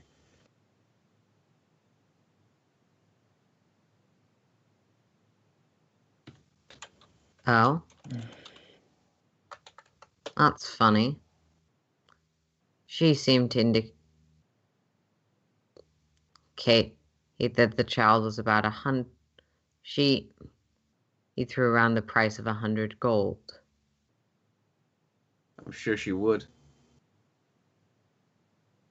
And you take these pastries in exchange for your own child. I mean, she shoves them at us, but she thumbs over her shoulder, and you can see in the room behind her, there's just like a stack of them on the table. I haven't touched the things. I'm scared of them. I don't know what they do. I think several of them are like starting. Actually, no, these are magic. None of them are molding. They all look as fresh as the day that they were created.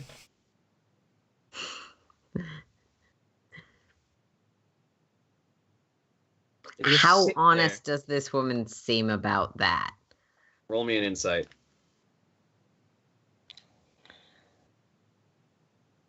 17.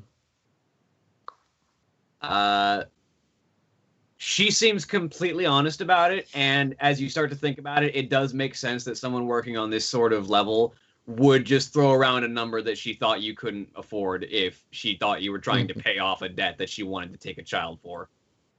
Yeah. No, that part is not the issue. Next time, whatever she throws at you, you don't take it. And next time, you fight it to protect the young and the next. I appreciate the thought, but we did try and stop her from taking our son. There's not a lot that we can do against someone like that. We don't have weapons. We're not strong. We're not adventurous like you lot. Do you have another child? No, Lucian is my only child. Then you give your entire everything you have, including your life, for this one. Because what else do you have if you lose this one? And at that point, he turns around and heads back to the inn. Connie is just in Poor control Maria. enough not to break this poor peasant's house, but Poor not in control much at all, and will just stalk off with Valis. After they leave, I'll move back in behind them. You said how much does she charge for these pastries? She's kind of like back on her knees again, kind of consoling her child. Sort of kneel down, being a calming presence, trying to be. She kind of looks up at you. She charges a gold piece every time, and if we don't have it, then she takes something. I reach into my pouch and pull out 4 gold pieces and hand them to her. Here, take this. This will buy you 4 days. We will do our best to resolve the situation. I apologize for the ardent nature of my comrades. She just kind of takes them and just almost as an afterthought, just kind of puts them somewhere where she can hold onto them in her ropes, and just goes back to holding her child. Thank you. You're welcome. You have no need to thank me. Simply love your child. Keep him safe. We will do our best to help. Sort of reach out. If there's anything you want to know, we know a little bit. Do you know where this woman makes her camp or makes her home? Somewhere. Let me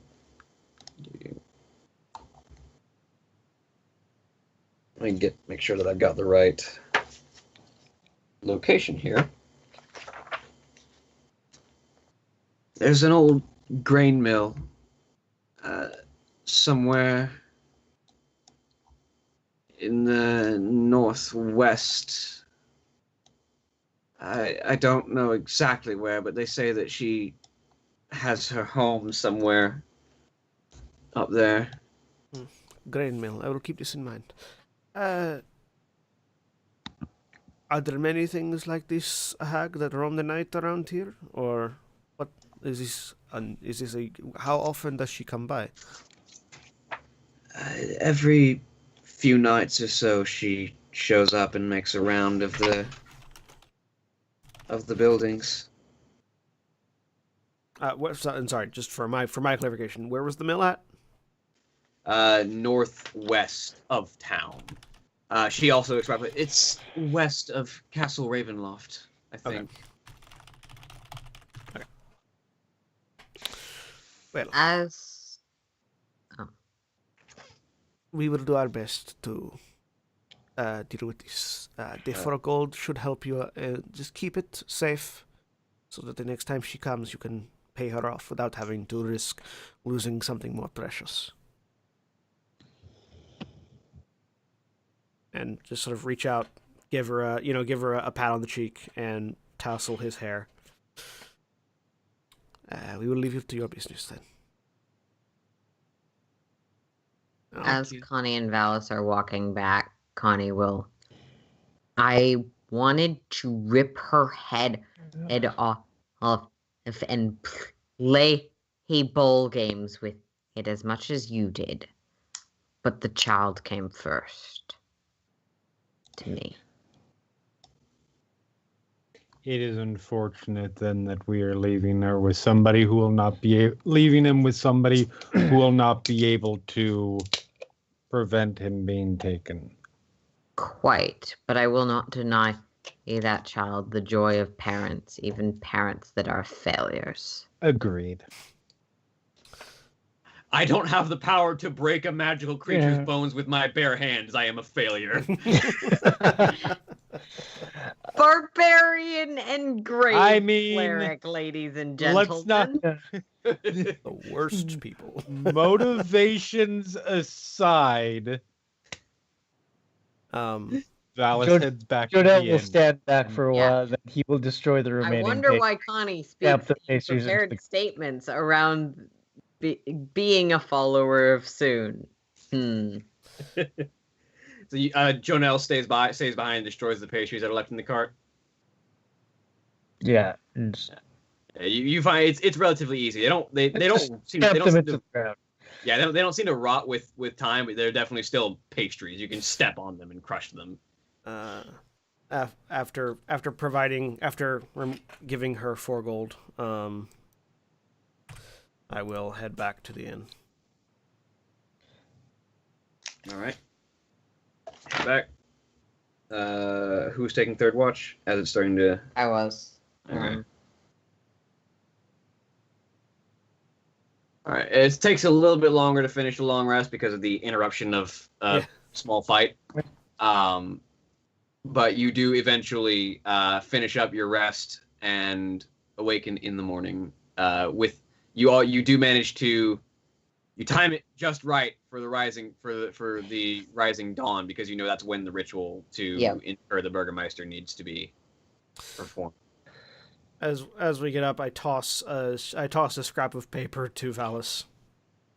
What is this? Since you were in such a hurry to threaten and be aggressive and hostile, I stayed behind and got more information as to where the hag resides. For your pleasure. Maria.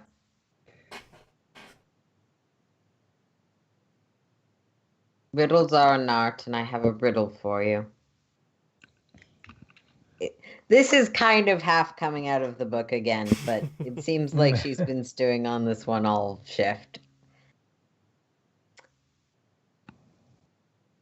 What does the church's door and the peasant's cart have in common?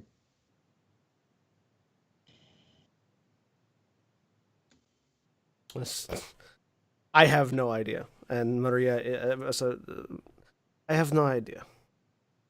What?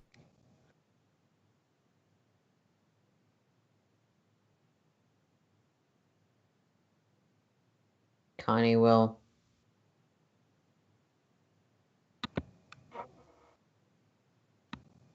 Riddles are a way to enlightenment and finding your inner beauty. The riddles are a piece of bullshit that people like to put out because it makes them feel smarter than they are. Make me an insight roll. 5.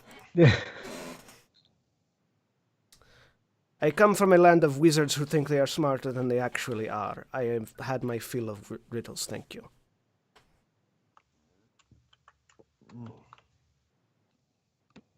Also, in case any of you care, I provided the mother with the means to stave off the hag for a few more visits.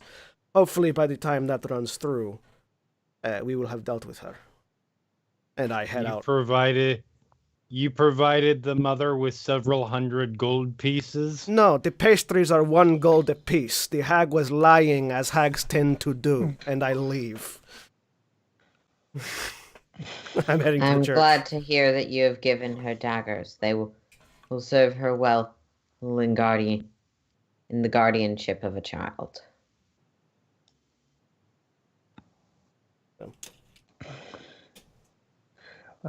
Well, we have a ritual to perform before we can Yeah. continue on with our adventures.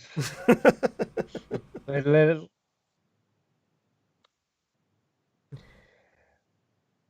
I agree we'll probably need to search out this hag before she takes more children, but we have a man to put to rest. All right. So you all make your way to the Church of the Dawnfather, or the Dawnfather. Yes. Yes? It's Lathander. Yes. Morning Lord. Church of the Morning Lord. That was Morning it. Lord. Dawnfather is Paylord. To the Temple of the Morning Lord. And there you see that Donovich has prepared the coffin and is just kind of in the center of the church grounds.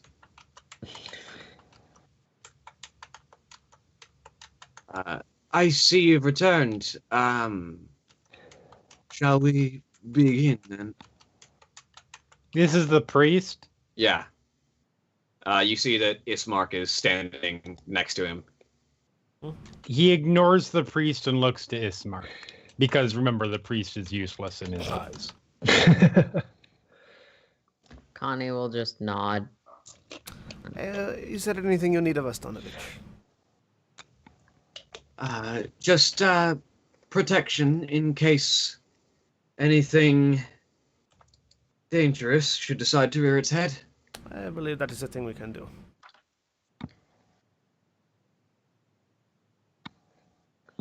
Ismark kind of looks at the group of you. Appreciate the I thank you all for assistance. After this is done, please see to it that you get my sister to safety. Of course.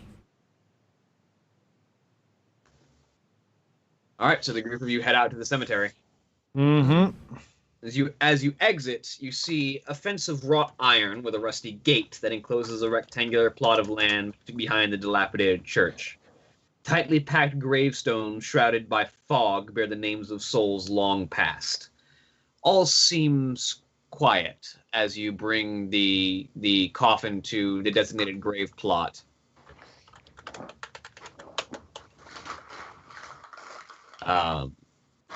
As you set the coffin down on the spot next to the grave that has already been dug,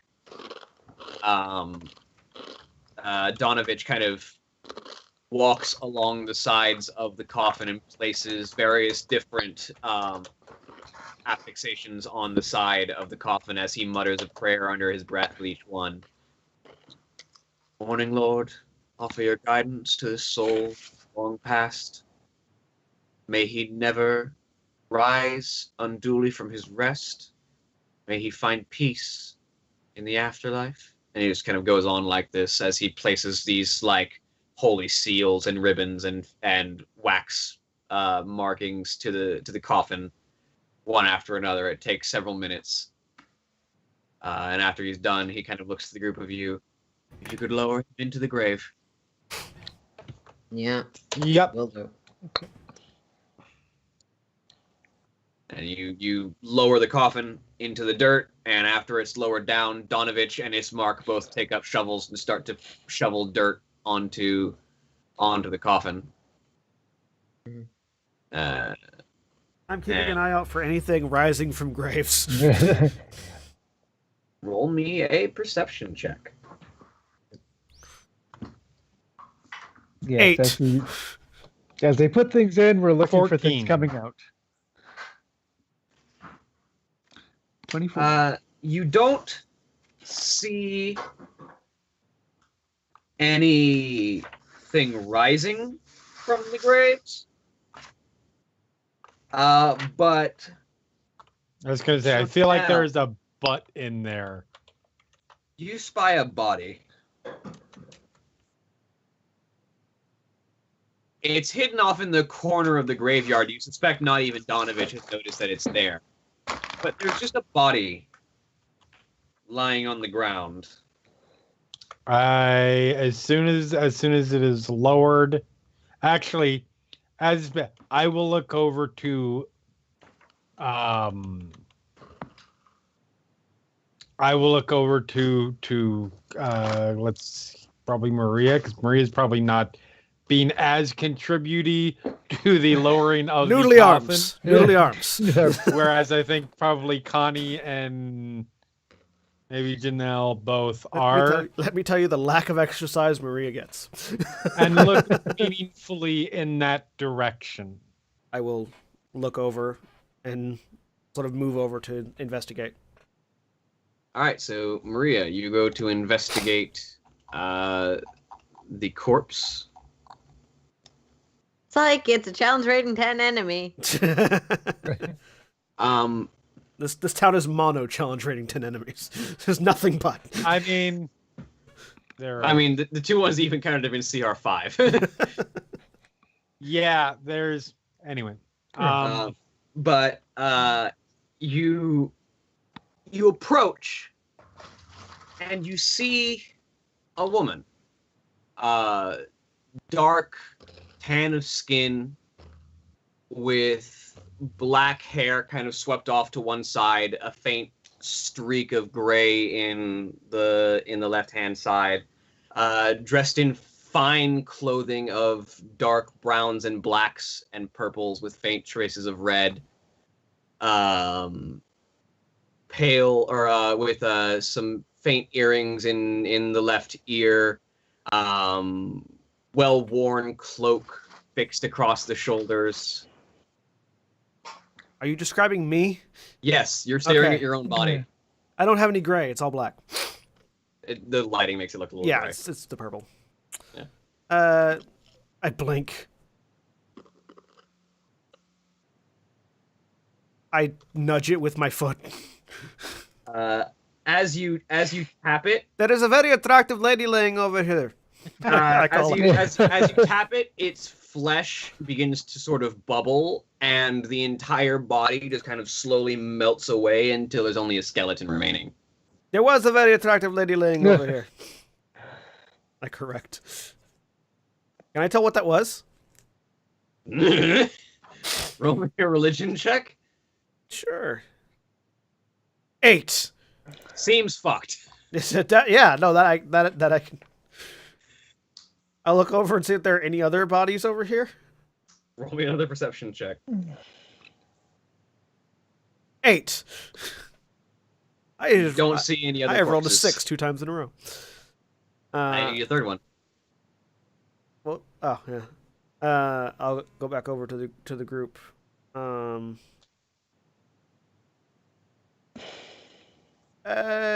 So funny thing. There was a body over there that was mine. Is this one of those things where I am not good at understanding how humor works? Quite literally, me on the ground but dead, and then nudge, flesh melt away, bones. Then if I'm not misunderstanding how humor works, I fail to see how that is funny. It's not funny. You said funny thing. Yes, funny as in odd, not funny as in haha. Can I make a religion roll? Sure. Yeah. Seems fucked. Yeah, religion 8. or arcana or something. This Yeah. would be religion if it was Okay. anything. Okay. And roll a religion on this too. Someone please roll something that's not an 8. I don't care if it's a natural one. Just break this. There you go. There you go. Thanks. Alice seems fucked. I Jonelle? mean, seems perfectly natural for this fucking place. I gotta say, Jonelle, that is incredibly strange and almost certainly is a vagary of this particular realm and how it is basically entwined with the undead nature of its lord. Suspect that it is almost designed to mess with the people who live here. It seems like this is either an indirect and slightly ominous threat to ourselves, or some kind of ill omen, Hmm. perhaps. Still not the worst color I've ever had. And I'll go back to where I was standing. Come from Thay, man. People are fucked up in Thay. They are. Yeah, once he's lowered, once everything's been done.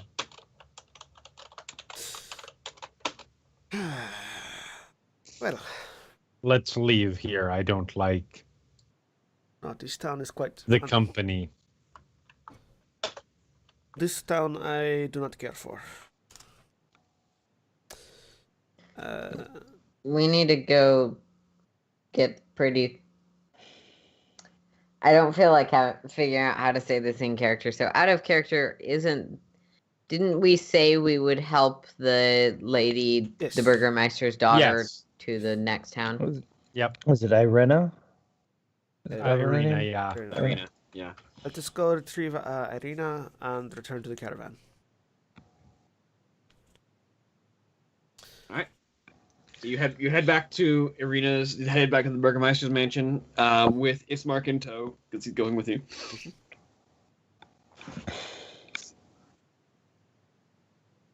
So,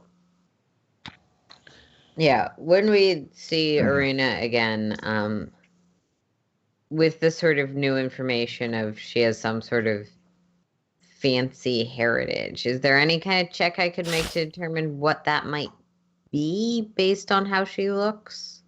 Roll me investigation. Okay. That's for the hell of it.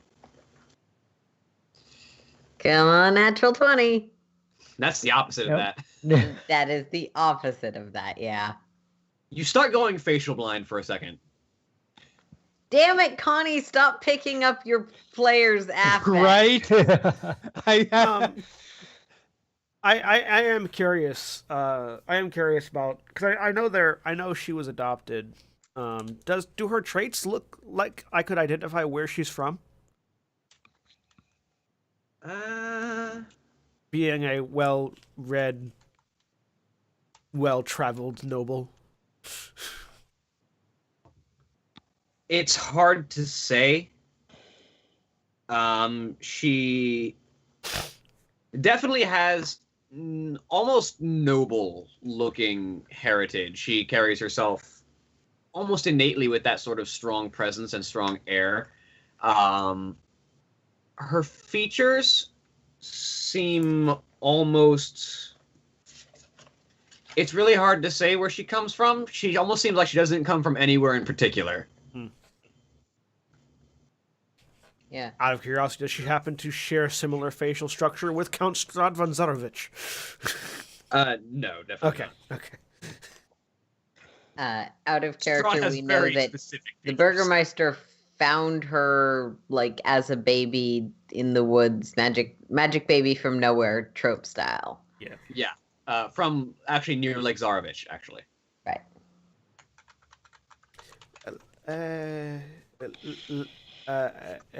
Irina. Irina. Irina, I believe we are. Your brother has requested that we take you with us as we leave the town to a more safer location.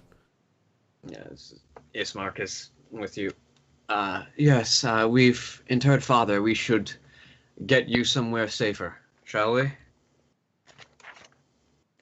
I will, at that moment, speak. If I may ask, just so we don't have awkwardness moving forward.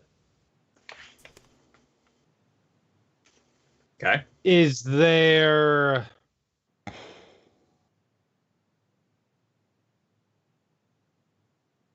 Do you have any discomfort about the idea of traveling with the Vistani? Irina kind of looks at the group of you. I have, honestly, if the Vistani are traveling, they would probably be best. because they tend to be ignored by most of the threats of this land. They have Strahd's favor for some unknown reason. They answer his call when he asks, but otherwise are beholden to seemingly no one but themselves. I get the suspicion that Strahd's call Yeah, is that's one it. that not many who wish to live would deny. Not usually, no. Smooth, Maria. Smooth. Actually, Connie will very subtly try and like nudge Maria in the ribs for that particular comment. That comment was aimed at Valis more than anyone else. I mean, Yeah, but you said it right in front of her, so Yeah. there is still a very annoyed nudge. That's fair. the con. Bruise a rib. Sorry. What was just said does not Register on make Valis. Valis feel less ill at ease with the situation, Mm-hmm. considering why we are trying to get Irina to safety. Yeah. Oh. Connie was mostly reacting to the, well, if you want to live, why are you ignoring his Right. call Oh, kind Oh no, of that was unintentional Yeah. subtext? Yeah. So just to go in character with this, since Valis doesn't have subtlety, that's sort of exactly my point. If we are concerned about who we are concerned about, are you particularly safe with those who answer his call?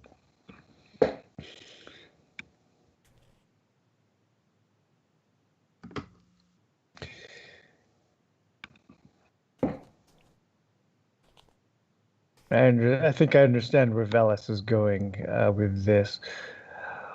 What is going to prevent the Vistani from, or prevent Strahd from just telling the Vistani to hand you over? Because it seems from what you said, they will simply comply.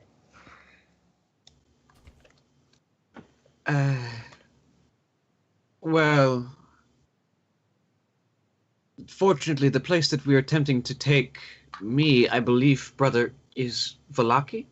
And Ismar kind of, yes, Valaki. It's, as no one can tell how or why, but it's the one place in the entirety of the valley where Strahd's reach seemingly does not extend.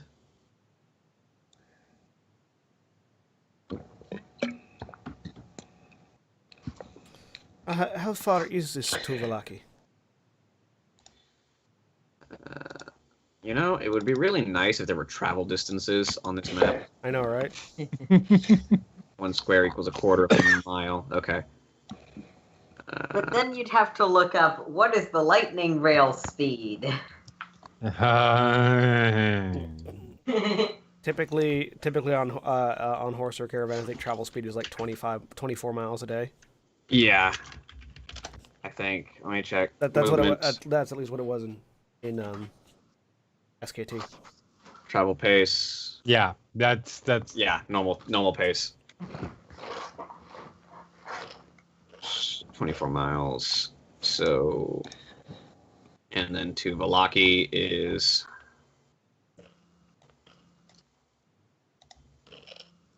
It should theoretically the ruler should be accurate on that map. on.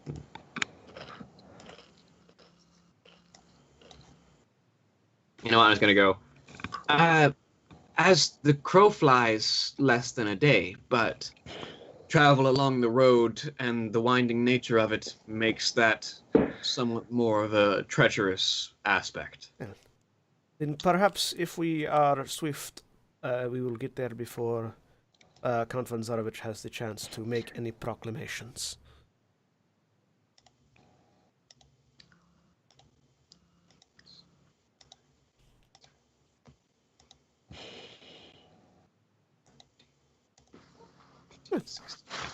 We, if the caravan moves swiftly, we might be able to reach it in half a day, maybe more.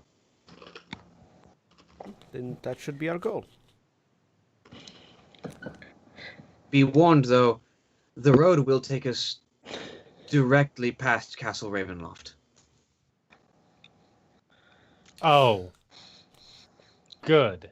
Yes, I feel Yes. that in this land, that seems like something that will not be Yes. that will not be avoidable. All right. Shall we meet up with these Vistani then? Mhm. The faster we get you there, the better. With great Oh. haste. Scene segue. All right. So you all head back to Stanimir's caravan, where he and the rest of the Vistani are all having morning. And as you approach, he kind of looks up. Ah, I see you have survived the night. Yes. Well, shall we set off? I see you have guests. Also, yes. I will be. Our guests will be needing to go to Valaki with much speed. Ah, well, I'm afraid that our journey ends at Madame Ava's camp, but that is still half of the distance, if not more, to Valaki, and I am sure you will be able to find transport on your own the rest of the way. Let us do Madame Eva's. With all speed. All right, on the cart, everyone. On the cart. All right, you all hop onto the cart, which then takes you straight from. I need to get this map properly. It's control click, right, or alt click? Shift click. Shift click. Okay. Yeah. So we begin here. And the caravan proceeds to move down the road for a while. You pass over a old, ancient-looking stone bridge that has been covered with all sorts of moss and vines, and into another stretch of forest as the hours progress. It seems like in the day, the presence of the Vistani's caravan seems to be warding off most of the dangers that would lurk in the woods. You tend to pass through most of the day generally unmolested. At a certain point, you reach a fork in the road, which could either branch south or north, and you notice that the Vistani caravan is branching up to the north. All right. After a short additional distance of travel, another half hour, you find yourself pulling up to a small encampment alongside a pool of the lake. As you pull yourselves up, and the caravan stop, you hear Stanimir call out, "And we have arrived. Welcome to our camp." To our blackness. I have to give you tokens that have sight. Apparently, we had to be blindfolded as we were brought into this camp, Yeah. which meant that Put over our heads. Valis just killed all the Vistani because there is absolutely no way he would allow that to happen. Everyone except Maria was blindfolded for some reason. Well, now you have sight.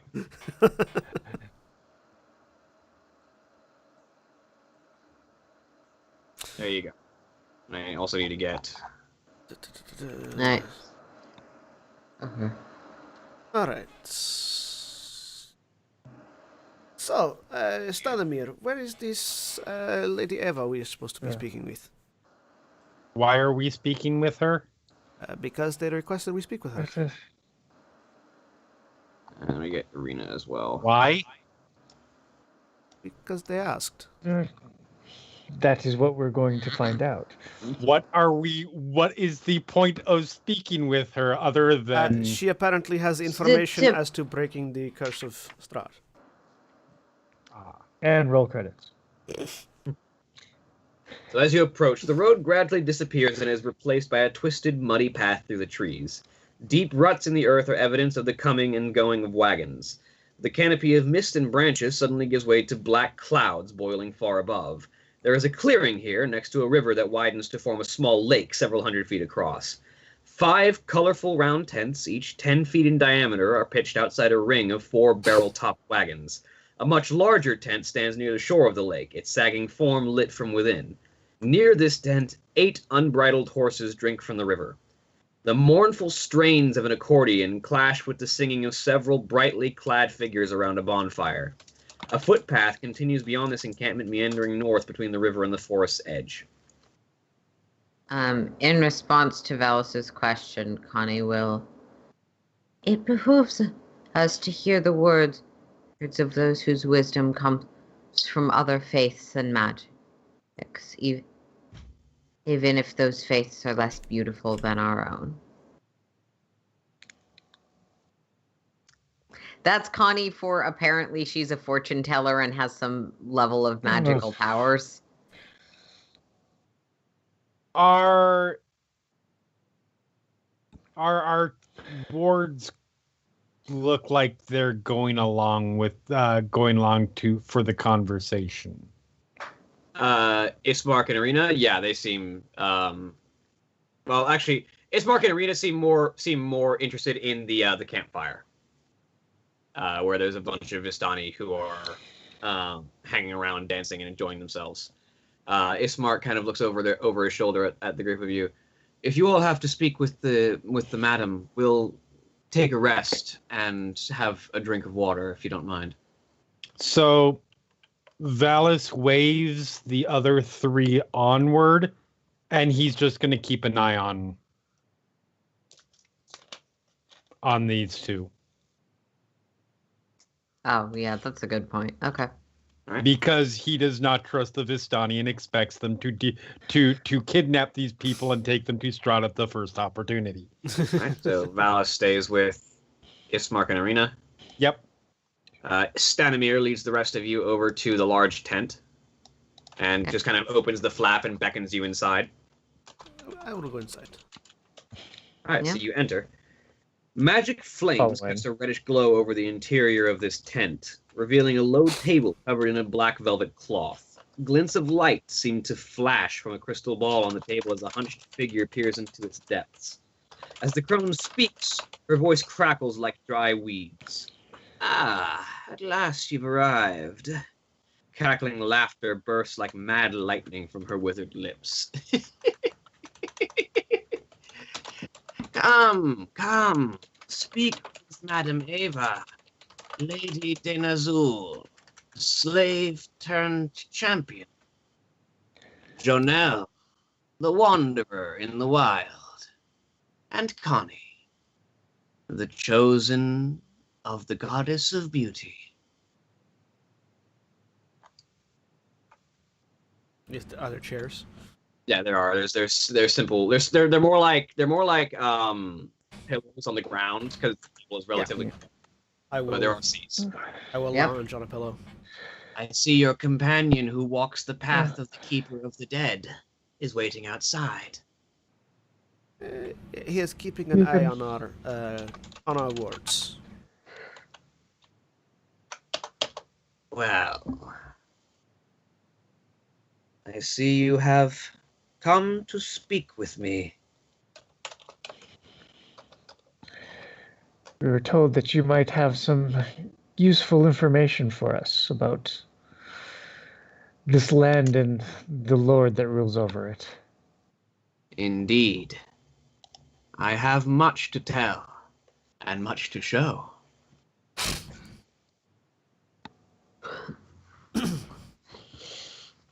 But Connie is realizing how clairvoyant this person is and is a little self-conscious about calling her faith less beautiful at the moment.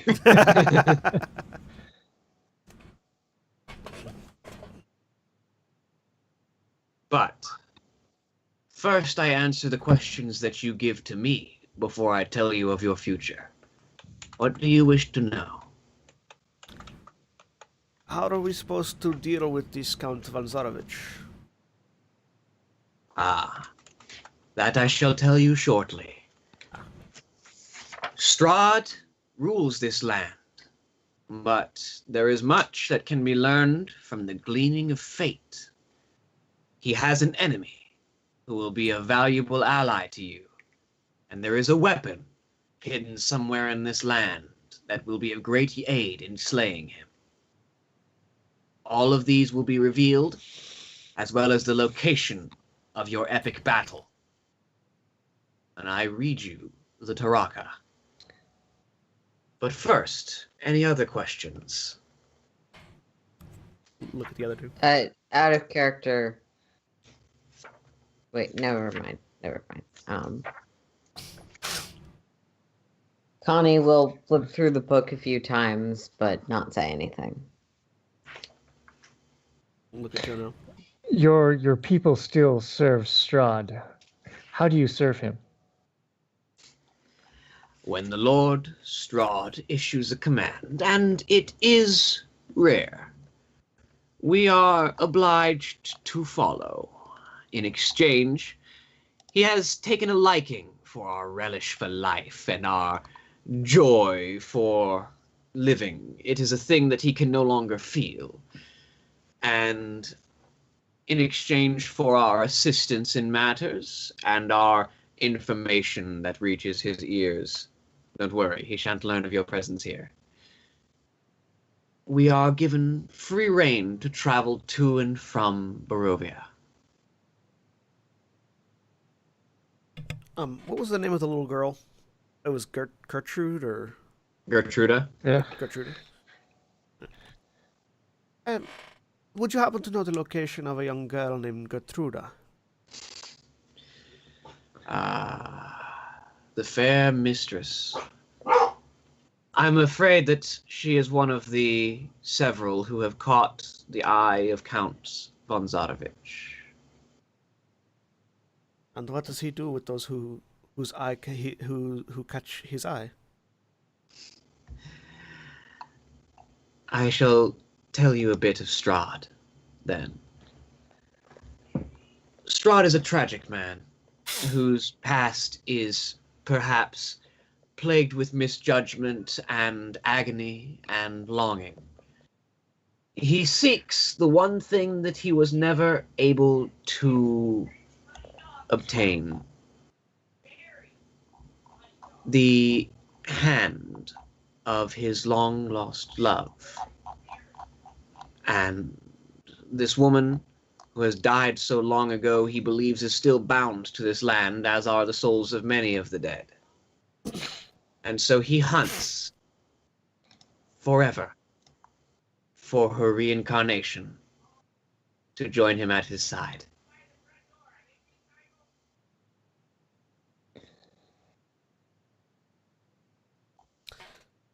And if the person he takes does not end up being her reincarnation? Then she will be discarded. I assume this all takes place at the lovely castle on the hill. Indeed. Castle Ravenloft has a sordid and bloody history. Once a bastion made for a family that was lost to illness and disease. Now it is a place of curses and nightmares. I'll put that on the list. Look at that. Do either of you have any more questions? Look at the other two. No, I don't think I have any others. Connie will shake her head. Back.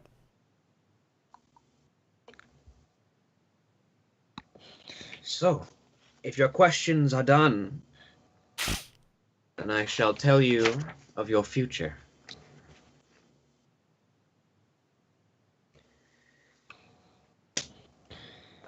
So she pulls out a small black deck with several intricate cards placed upon it, or placed within it, and she begins to shuffle thoroughly and begins to deal out several cards.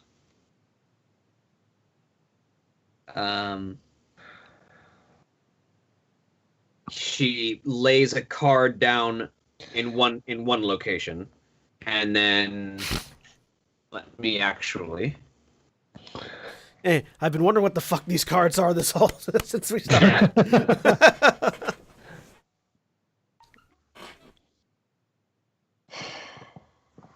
We finally learned the secret. All right, so I need to deal the.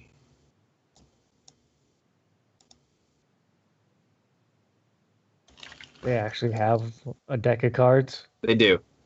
That's I'm just trying to decide whether I want to do this in reality or just in the game, because I'm trying to figure out which one will be easier.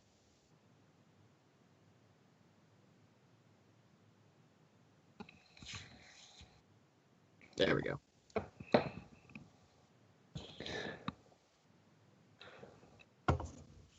All right, there we go, and then 2 more of these. So the book actually came with the deck of cards?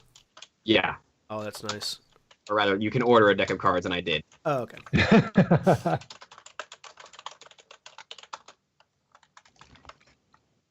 All right, so she deals cards out in this star pattern. One on the left, one above, one on the right, and then 2 more, one in the center and one on the bottom. And she starts with the card on the left. This card tells of history. Knowledge of the ancients will help you better understand your enemy. And she flips that card up and reveals the image of a man with a mustache and a fanciful hat, holding a mask just slightly aside from his face. You have drawn the charlatan. Find that particular person. See a lonely mill on a precipice. The treasure of knowledge lies within.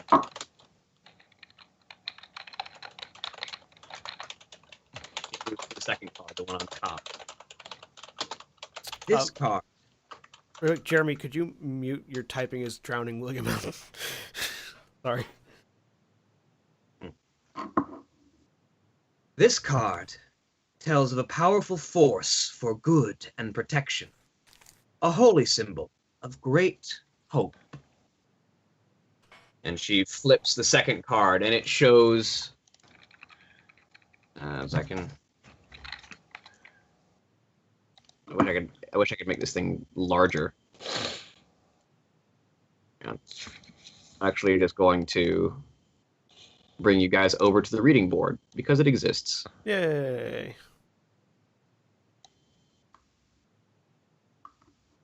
So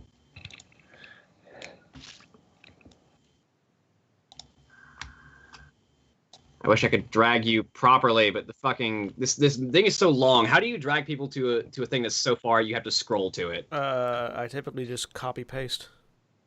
Dragging the thing. You can if you click on the page, you can actually move the page. And so you move the page closer is how I do it. Okay. Oh, so Jeremy, if you said anything, you were still muted for that. I just said yes, Uh-huh. agreeing with John. Okay. There we go. I'm just gonna bring you to the board. And she flips the second card, showing the dictator standing before a field of blades. Which is these swords. Or is it? No, is it swords or is it? Yeah, it is swords. I see a throne fit for a king. This is the place where the symbol of hope lies. Ironic. And then she flips the third card.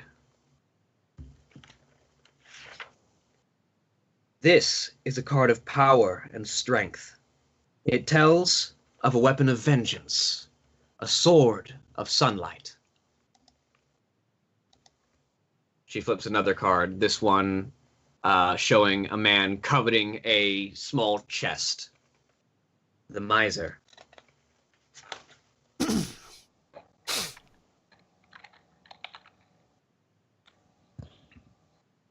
Look for a fortress inside a fortress, in a place hidden behind fire. It seems much of what you seek is hidden within the home of your enemy. Save the treasure of knowledge.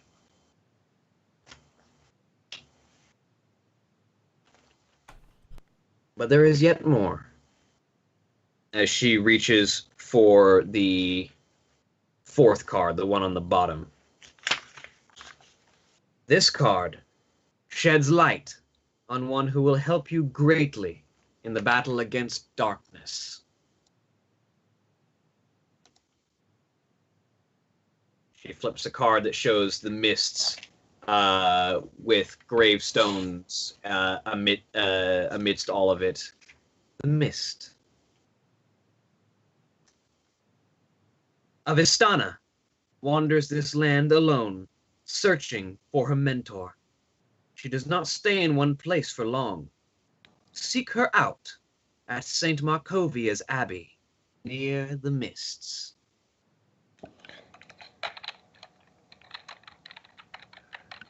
And then, the final card.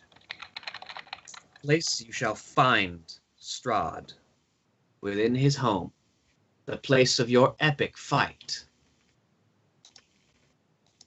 The Broken One. She says, showing an image of a person shattered like a mirror. Ha! He haunts the tomb of the man he envied above all.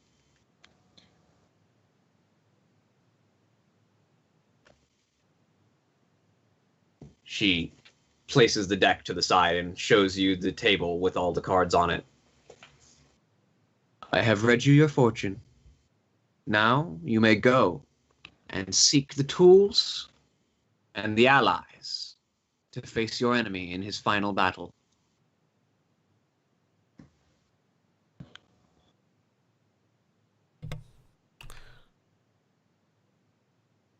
You just sort of standing there staring at the cards.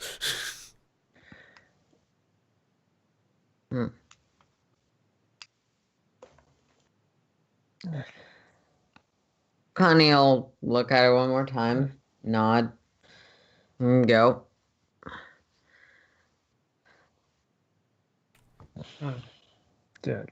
Jordell, study them for a little bit. This is a bit beyond him. And he was just kind of nod his head. Thank you for your advice. Before following Connie out. I'll just leave without saying anything. You just kind of hear her chuckling just a bit as you head out. She begins to shuffle the deck behind you as you all leave.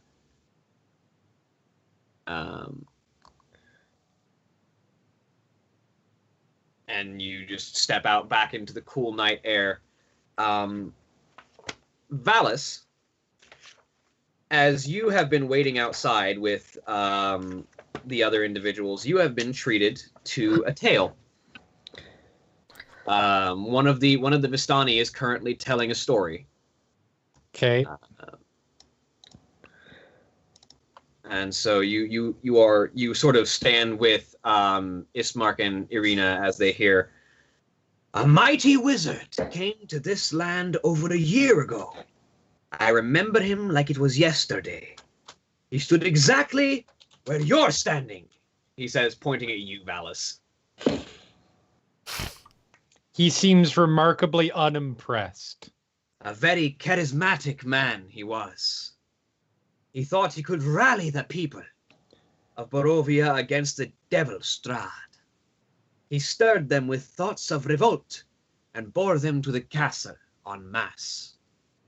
When the vampire appeared, the wizard's peasant army fled in terror. A few stood their ground and were never seen again. The wizard and the vampire cast spells at each other. Their battle flew from the courtyards of Ravenloft to a precipice overlooking the falls. I saw the battle with my own eyes. Thunder shook the mountainside, and great rocks tumbled down upon the wizard, yet by his magic he survived. Lightning from the heavens struck the wizard, and again he stood his ground. But when the devil Strahd fell upon him, the wizard's magic could not save him. I saw him thrown 1,000 feet to his death. I climbed down to the river to search for the wizard's body, to see if, he had anything of value. But the river Iblis had already spirited him away.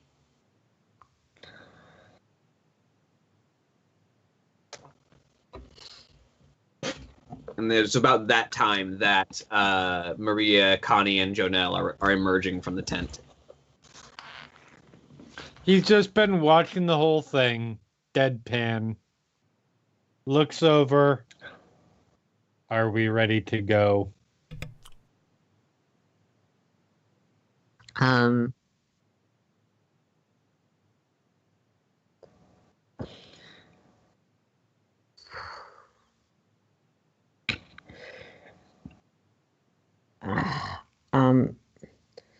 Connie will sort of indicate towards the two that we are escorting.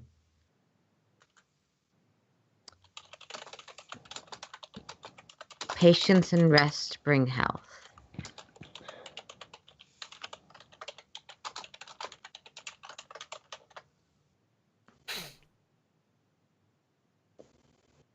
Does that mean yes? Or no? Connie will shrug.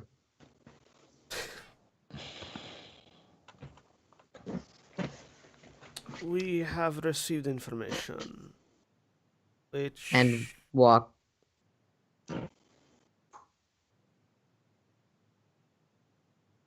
Go ahead. I was letting you finish.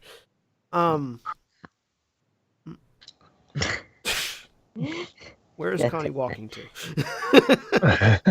Connie will shrug and walk towards the two people, Irina and her brother. Ismar. Yusmar. Towards Irina and Yusmar.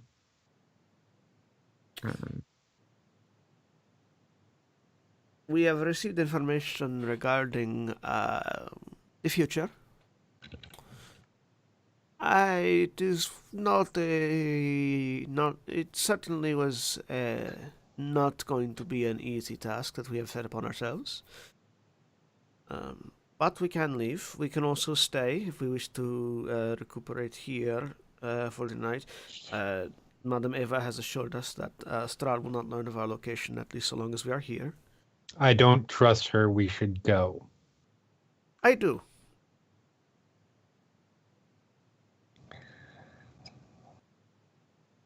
But if the group of you would wish to go on, then we can certainly press on. Around what time of day is it by this point? You perform the ritual at dawn. You've been traveling for a few hours. It's probably approaching noon. I'm with Valis. If we can see if we can use some of their horses and if we can get to Vallaki before dark, that would be... I think that would be preferable than staying here longer. I'll go over towards Stanimir.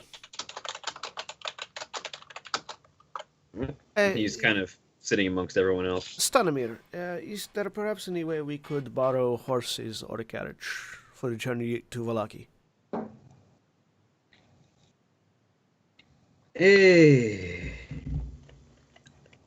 I am afraid that is difficult. You see, horses are sort of the Vistani's lifeblood. They are how we travel this land and anywhere else we may wish to journey. And we keep as many horses as we need for our caravans. Could we borrow a strong young Velaki, a group of Velaki and their horses? Vistani. Or Vistani, sorry. Other V word. I am afraid that this is as far as any Vistani's journey with you goes. I must warn you, any Vistani traveling with you farther than this camp becomes a danger. Well then. Well, then I suppose we walk. We are continuing on foot then, yes. Yes, I am afraid if Lord Strahd were to appear and demand our assistance in slaying you or capturing you, we would have little choice but to obey or die. That's why we leave. Well then. Let us gather our things and be forth. I wish you the best of luck on your journeys, and may you bring peace to our Lord's troubled heart. Certainly a piece of something.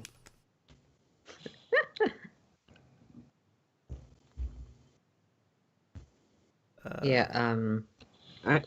And as you all begin to make your way out of the encampment of Madame Ava, that is where we will end for today. All right. Say goodbye, everybody.